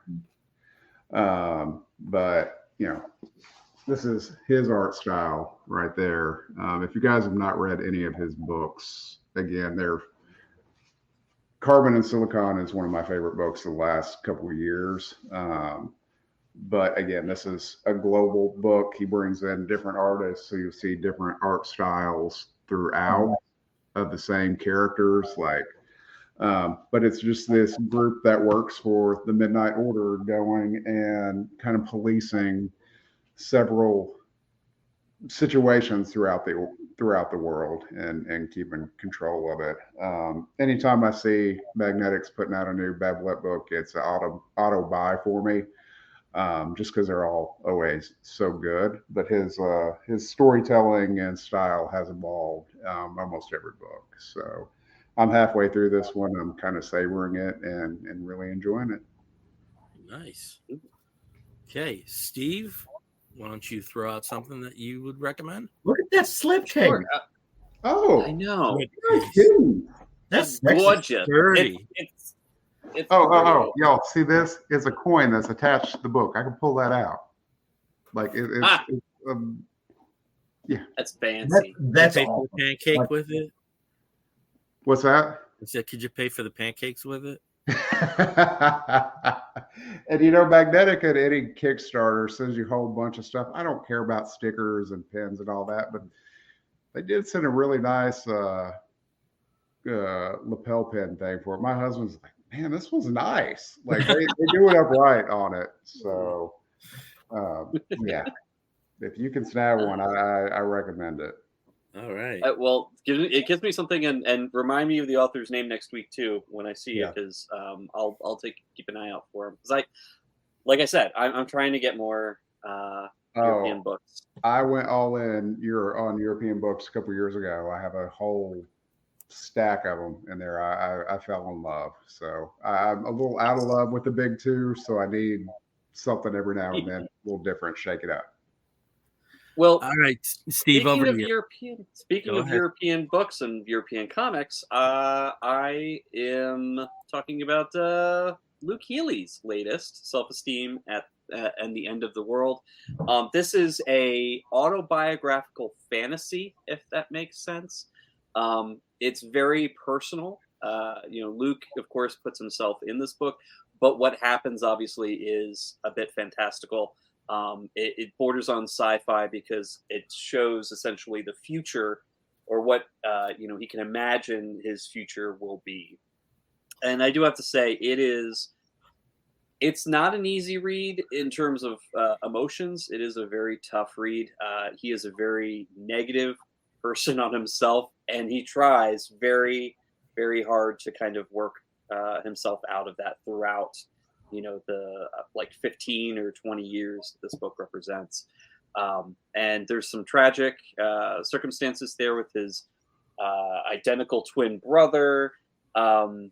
He finds himself a people pleaser at some point, working for a company, and he's responsible for creating a murder mystery play to put on for the executive staff, and realizes after his mother arrives to kind of watch the rehearsals that he's literally put his bosses and his managers into these characters in a very unflattering way. So there's all these snippets as it goes through, sort of a lot of times worst case scenarios that he sees for himself. And meanwhile, the world slowly is ending. Ice caps are melting, cities are underwater, bridges are washed away, homes destroyed, things like this, as he sort of goes through his life. And it's there's a connection, obviously, to a story that he wrote back in 2013. There was also kind of a very personal story called he puts it right in he actually reprints it here in this, called Of the Monstrous Pictures of Whales. And he refers to that work throughout this book. And in fact, it plays a very prominent role in one of the, I'd say, more poetic sections towards the end. And then, of course, you get to read that story and see how he connects it back to that. If you've never read Luke Healy, it's very dark humor. He's an Irish author, is very self-effacing, really is very self-critical, but at the same time, he does have a very wicked, a very dark sense of humor that's very Irish. And it's fun to watch. Plus, he also likes to draw himself as a big chunky bear sometimes, and is very good at drawing naked chunky bears, which he does occasionally through his work. So it's it's good on the eyes. It's very cartoony, but at the same time, I think he knows some of his audience. So definitely check this out if you haven't read any of his other works. If you have, I do recommend Con Artist. I think is one that I've talked about on the show before and is really great. But he has several other books out there that if you can find them, definitely pick them up. They're well worth your time. All right, cool. Caleb, I think you have a second recommendation of the sword and sorcery type. I sure do, and it's a way big leap away from what I talked about earlier. My body dysmorphia made me a big fan of Conan as an early as a kid. So I'm locked into that. Conan has been around to a bunch of different publishers. Now they are with Titan Comics. And Conan has been being published, and I think it's on like its 7th or 8th issue right now, but they recently started publishing Savage Sword of Conan, which is in magazine-sized format. And the first issue, not great. The way that they're doing that is kind of harkening back to the old school Savage Sword, where they give you single stories, and there's like a backup story, and there's a couple different things. Pretty cool. I'm down with it. The second issue, though, really took off. I love it. And it's got a writer who is not unfamiliar with the character, Jim Zub, who has written the character for Marvel for a couple different places that he's been at. And an artist that I dearly love, Richard Pace. I love Richard Pace. His art is like kind of like me, right? Grew up. It looks like the art that you would see in the Bible, like the Bible cartoons, where they're the illustrated Bibles, except metal. And so he takes that to the nth degree. This story, Conan, or the badass man that he is, joins up with a caravan, rolls into an unknown area. They are beset upon by these really weird, inhuman critters. And Conan gets his fucking ass whipped, like gets put in the dirt. Literally, they bury them in mass graves. Wakes up, claws his way out, finds out that there's a supernatural source, and he has to go kill a demon like he does, right? Finds a kid, makes a friend, doesn't end up so well. But it's fun stuff. So this is good sword and sorcery. This is great Conan. Wonderful horror story. Again, you cannot go wrong with Richard Pace. There's a backup story by another artist that I like, Patrick Zurcher, who is drawn some really fun stuff. Patrick Zurcher's Warlord is fantastic.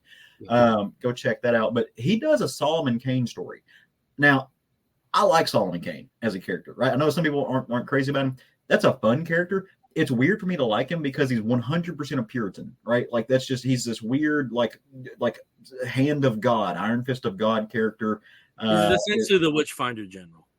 Right. Yeah. Which I shouldn't like, but I do. I like that character a lot as much as far as the Howard characters go. I think it's a strange take for Howard, but he does it well. And there's some really good stories in there. So, gun wielding pilgrim with hate in his heart. So pick up this. It's magazine sized, so nice square bound book. Get lots of square footage of some really great Richard Pace art. And there's one panel that I fell in love with. It shows Conan crawling down a crevasse, and just in a little square thought bubble, it says the children of Conan are too stubborn to die.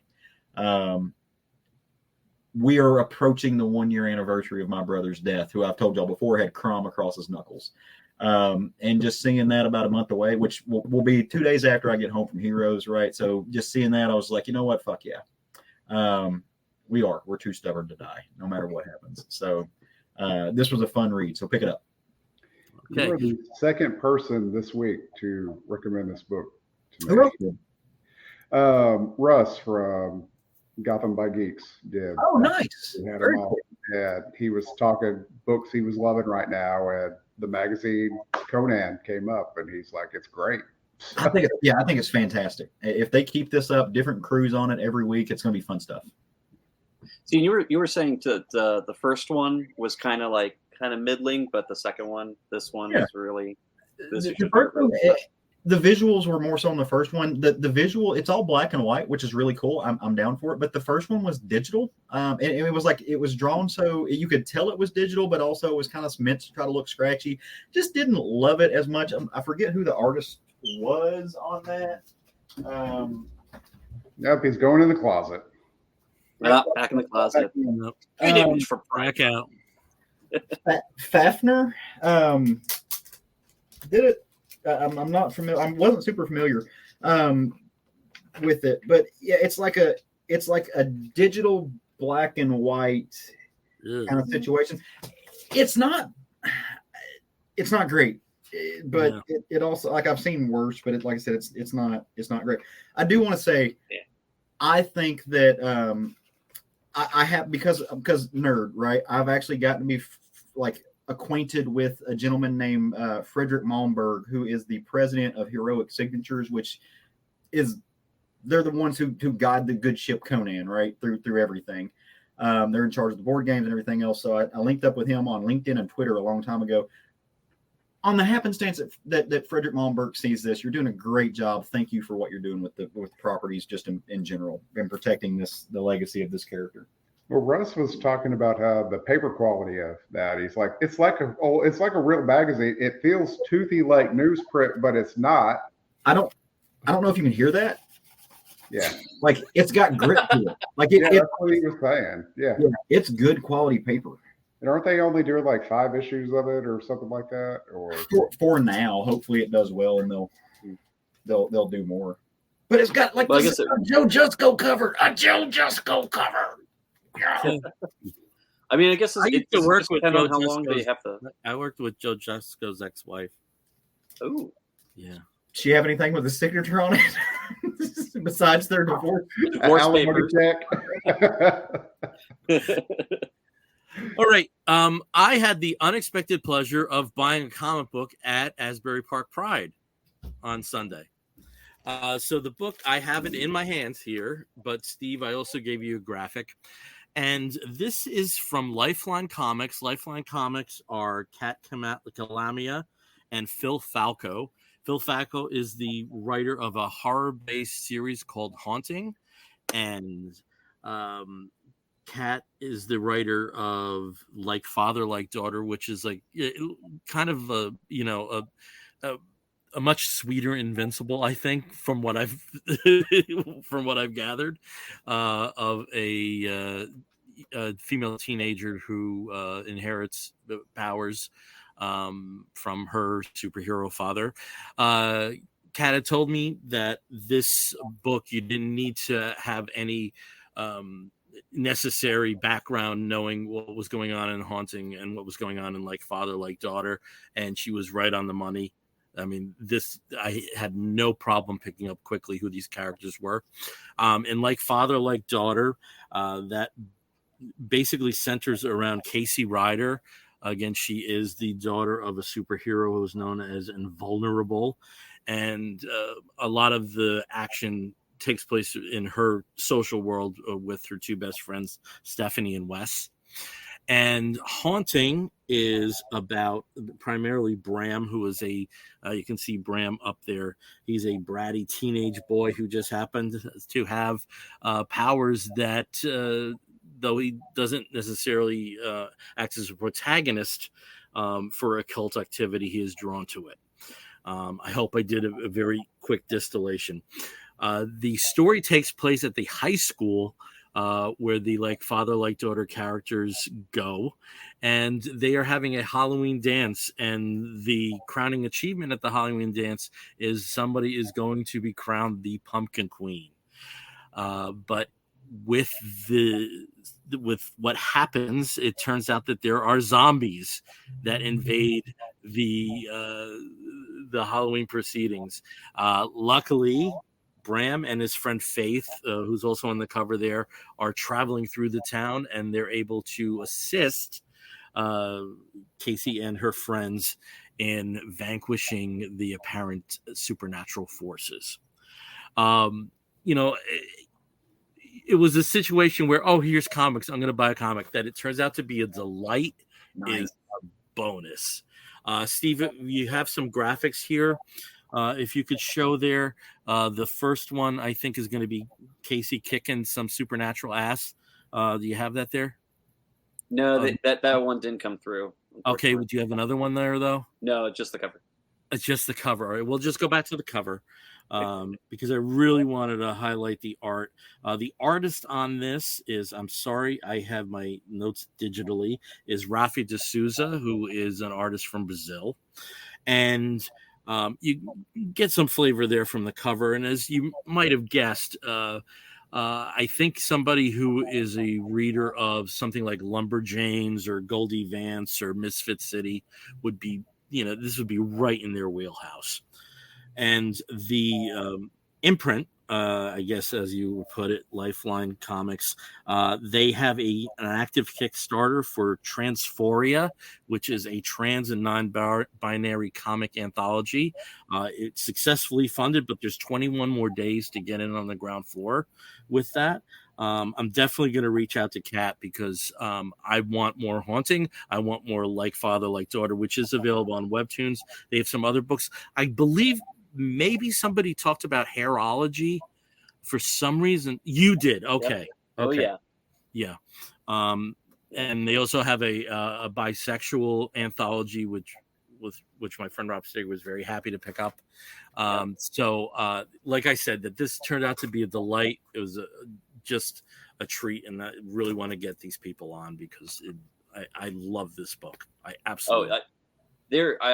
I'm really impressed with the quality of what they put out through their Kickstarter. By the two bisexual sort of themed anthologies, Hairology. I mean, all of these were really excellent books. I'm glad you were able to connect with them. Yeah. Also, the color, Fabi Marquez, is like excellent. Let me just see if you can see here. Just want to get one shot. Let me go this way of Casey kicking supernatural butt. There it is. I just thought, awesome. Really love this, and I've got to explore both series. Beyond this, it was wonderful one shot. My favorite one shot of the year so far. That's awesome. That's all. And I hope 2024. It's hard when you pick up on this stuff. 2021.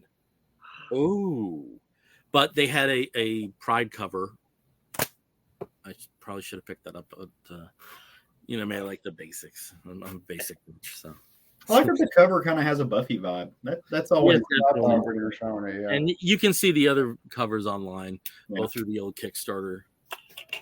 When you said you picked up a comic at Pride, I was thinking more. How is Dale Lazaros doing? I was thinking the comics Roger picked up at C2E2. That's Dale Lazaros. Yeah, that was Dale Lazaros. Yeah, that's Dale.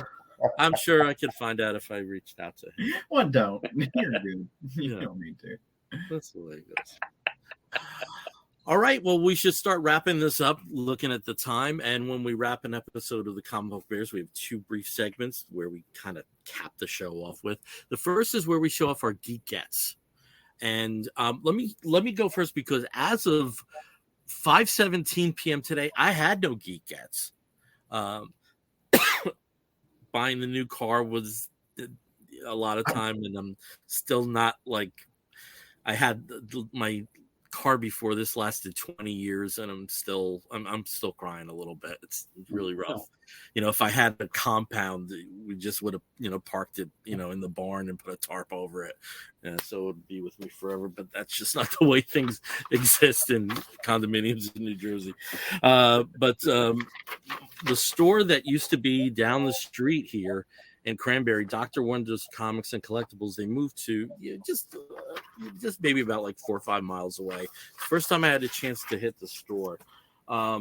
And I had this as a kid.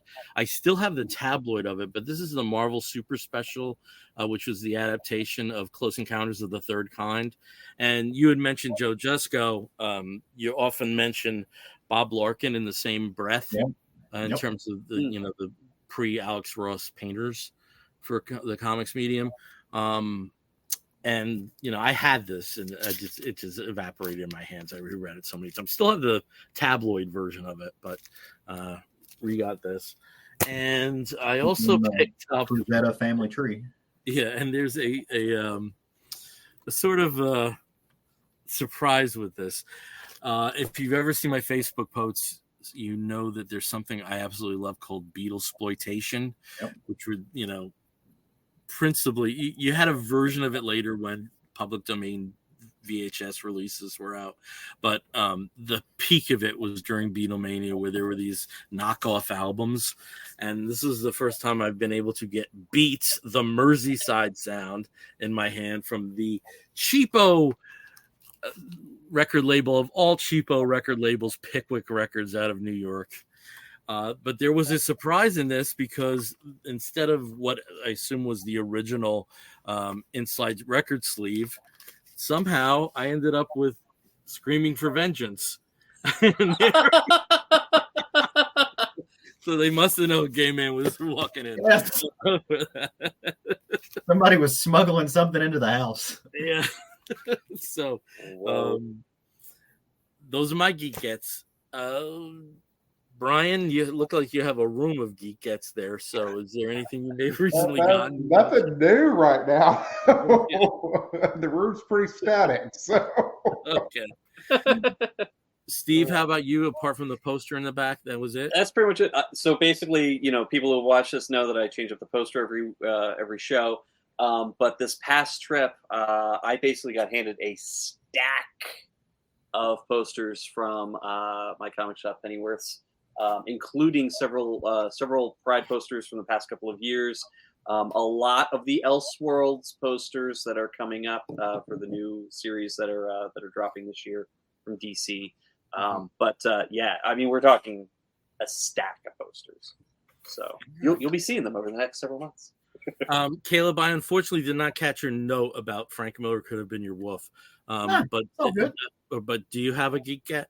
I do. So I have two, right? So first of all, my first geek get is my new shirt, which is Slash, because it's Slash, right? So I thought it was fun. Love him, amazing guitarist. Just brings me lots of joy, so I really like my shirt. But my second geek get, I'm gonna cheat a little bit because it's also a comic, right? But it's a very big comic, and it's big doings in comics, and that is my favorite thing is Monsters Book 2. I've waited 7 years for Emerald Farrell to produce this beautiful tome. I cannot wait to read this. It's hopefully going to happen this weekend. If I get time, I've got to work most of the weekend, but still, I'm giddy to sit down and read this and get my hands on it. So I've said before how much the first volume means to me. So that's my geek kit. All right. Well, we're going to move on to the last segment of our show, which is something we call the Woofs of the Week. In the bear community, if you find a fellow attractive, you woof at him.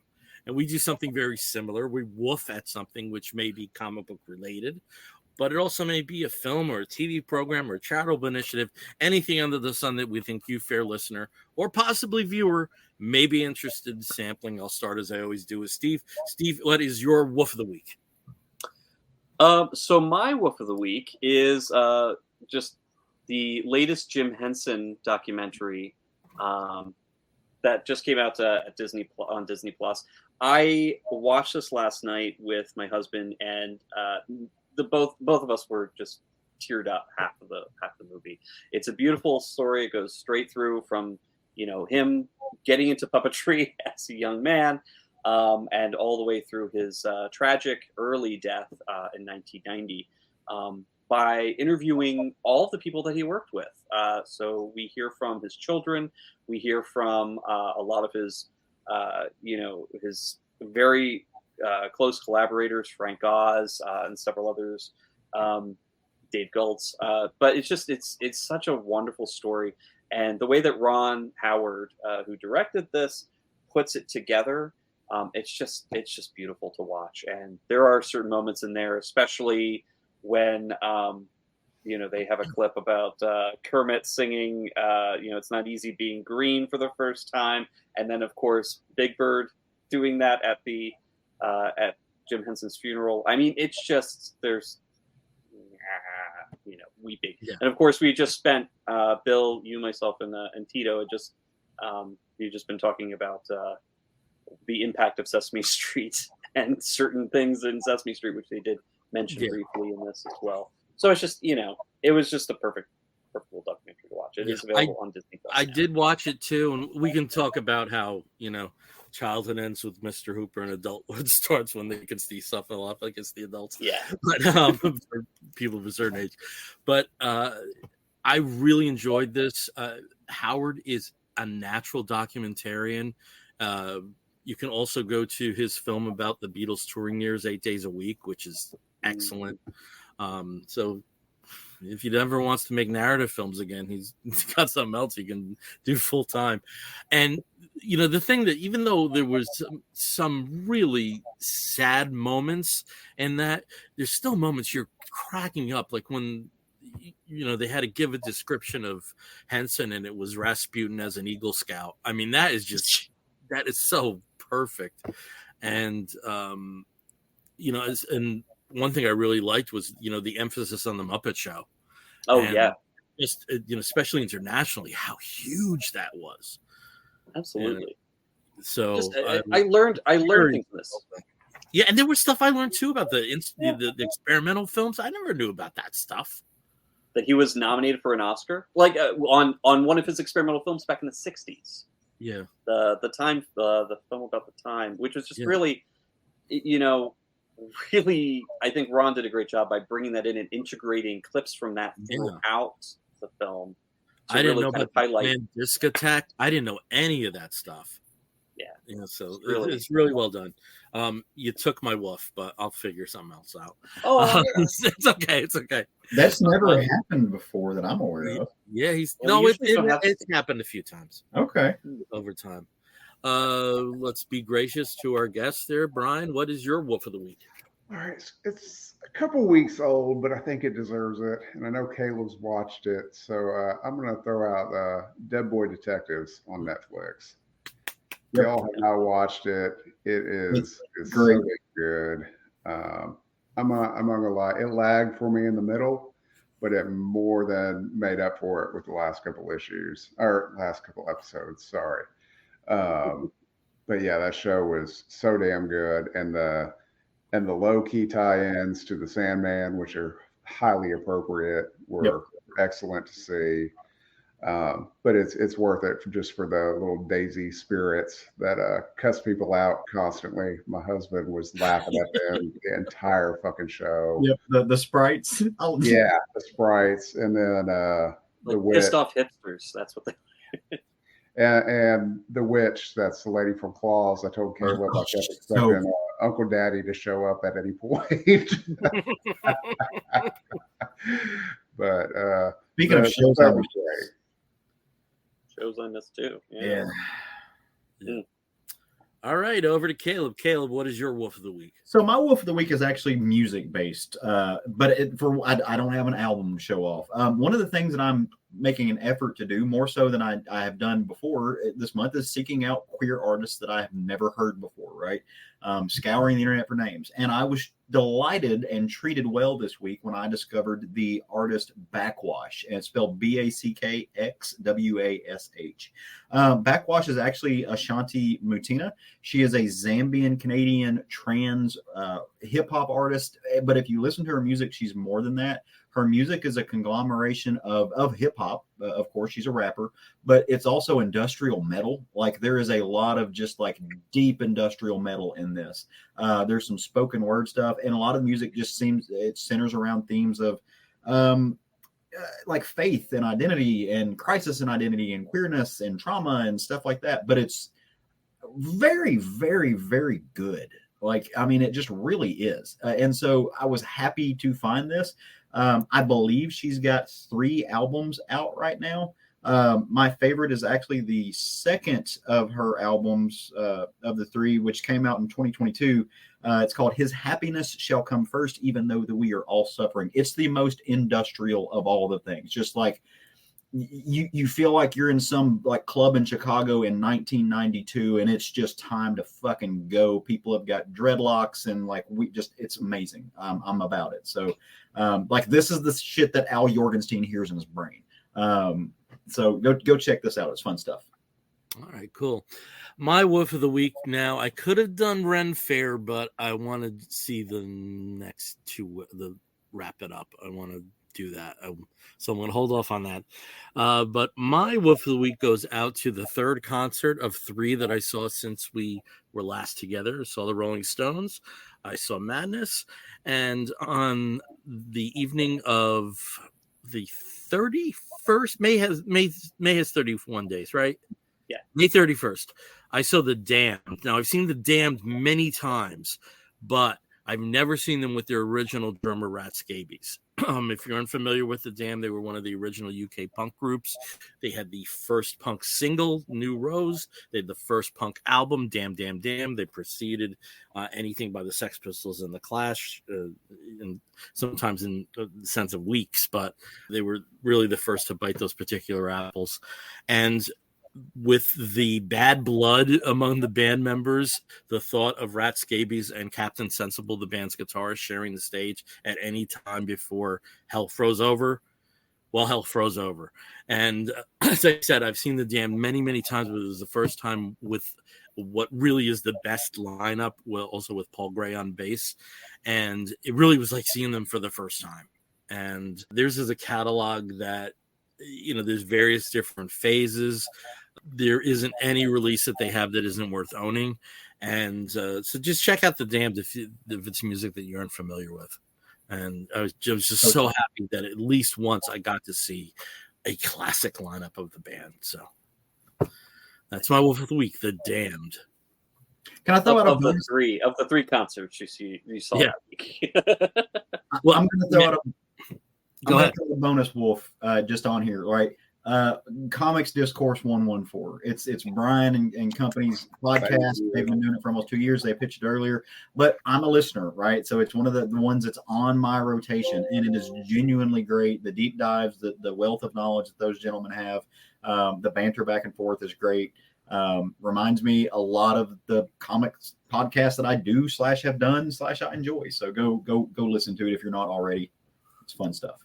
Thank you. Appreciate that. All right, and Brian, I'm sorry it's taking you so long to get you on the show, but I hope this is not. I hope this is the first of many times. Hey, anytime. If I'm free, I'll be here. So, Steve, I will see you next Thursday. Brian and Caleb, I will see you next Friday. It's so good to say that. It's so awesome to say that. Again, we are the Comic Book Bears podcast. You can find us on most of the social media outlets as Comic Book Bears, but Facebook, we are Comic Book Bears Podcast. If you want to listen to us, you can do so by hitting up on Apple Podcasts, on YouTube Music, on Spotify, and many of the other podcasting platforms. If you want to write to us, please do so by sending an email to comicbookbears@gmail.com. If you're listening to the audio version, you're going to hear Wolf and an Explosion. We'll be back in 2 weeks. Take care, everyone. Wolf!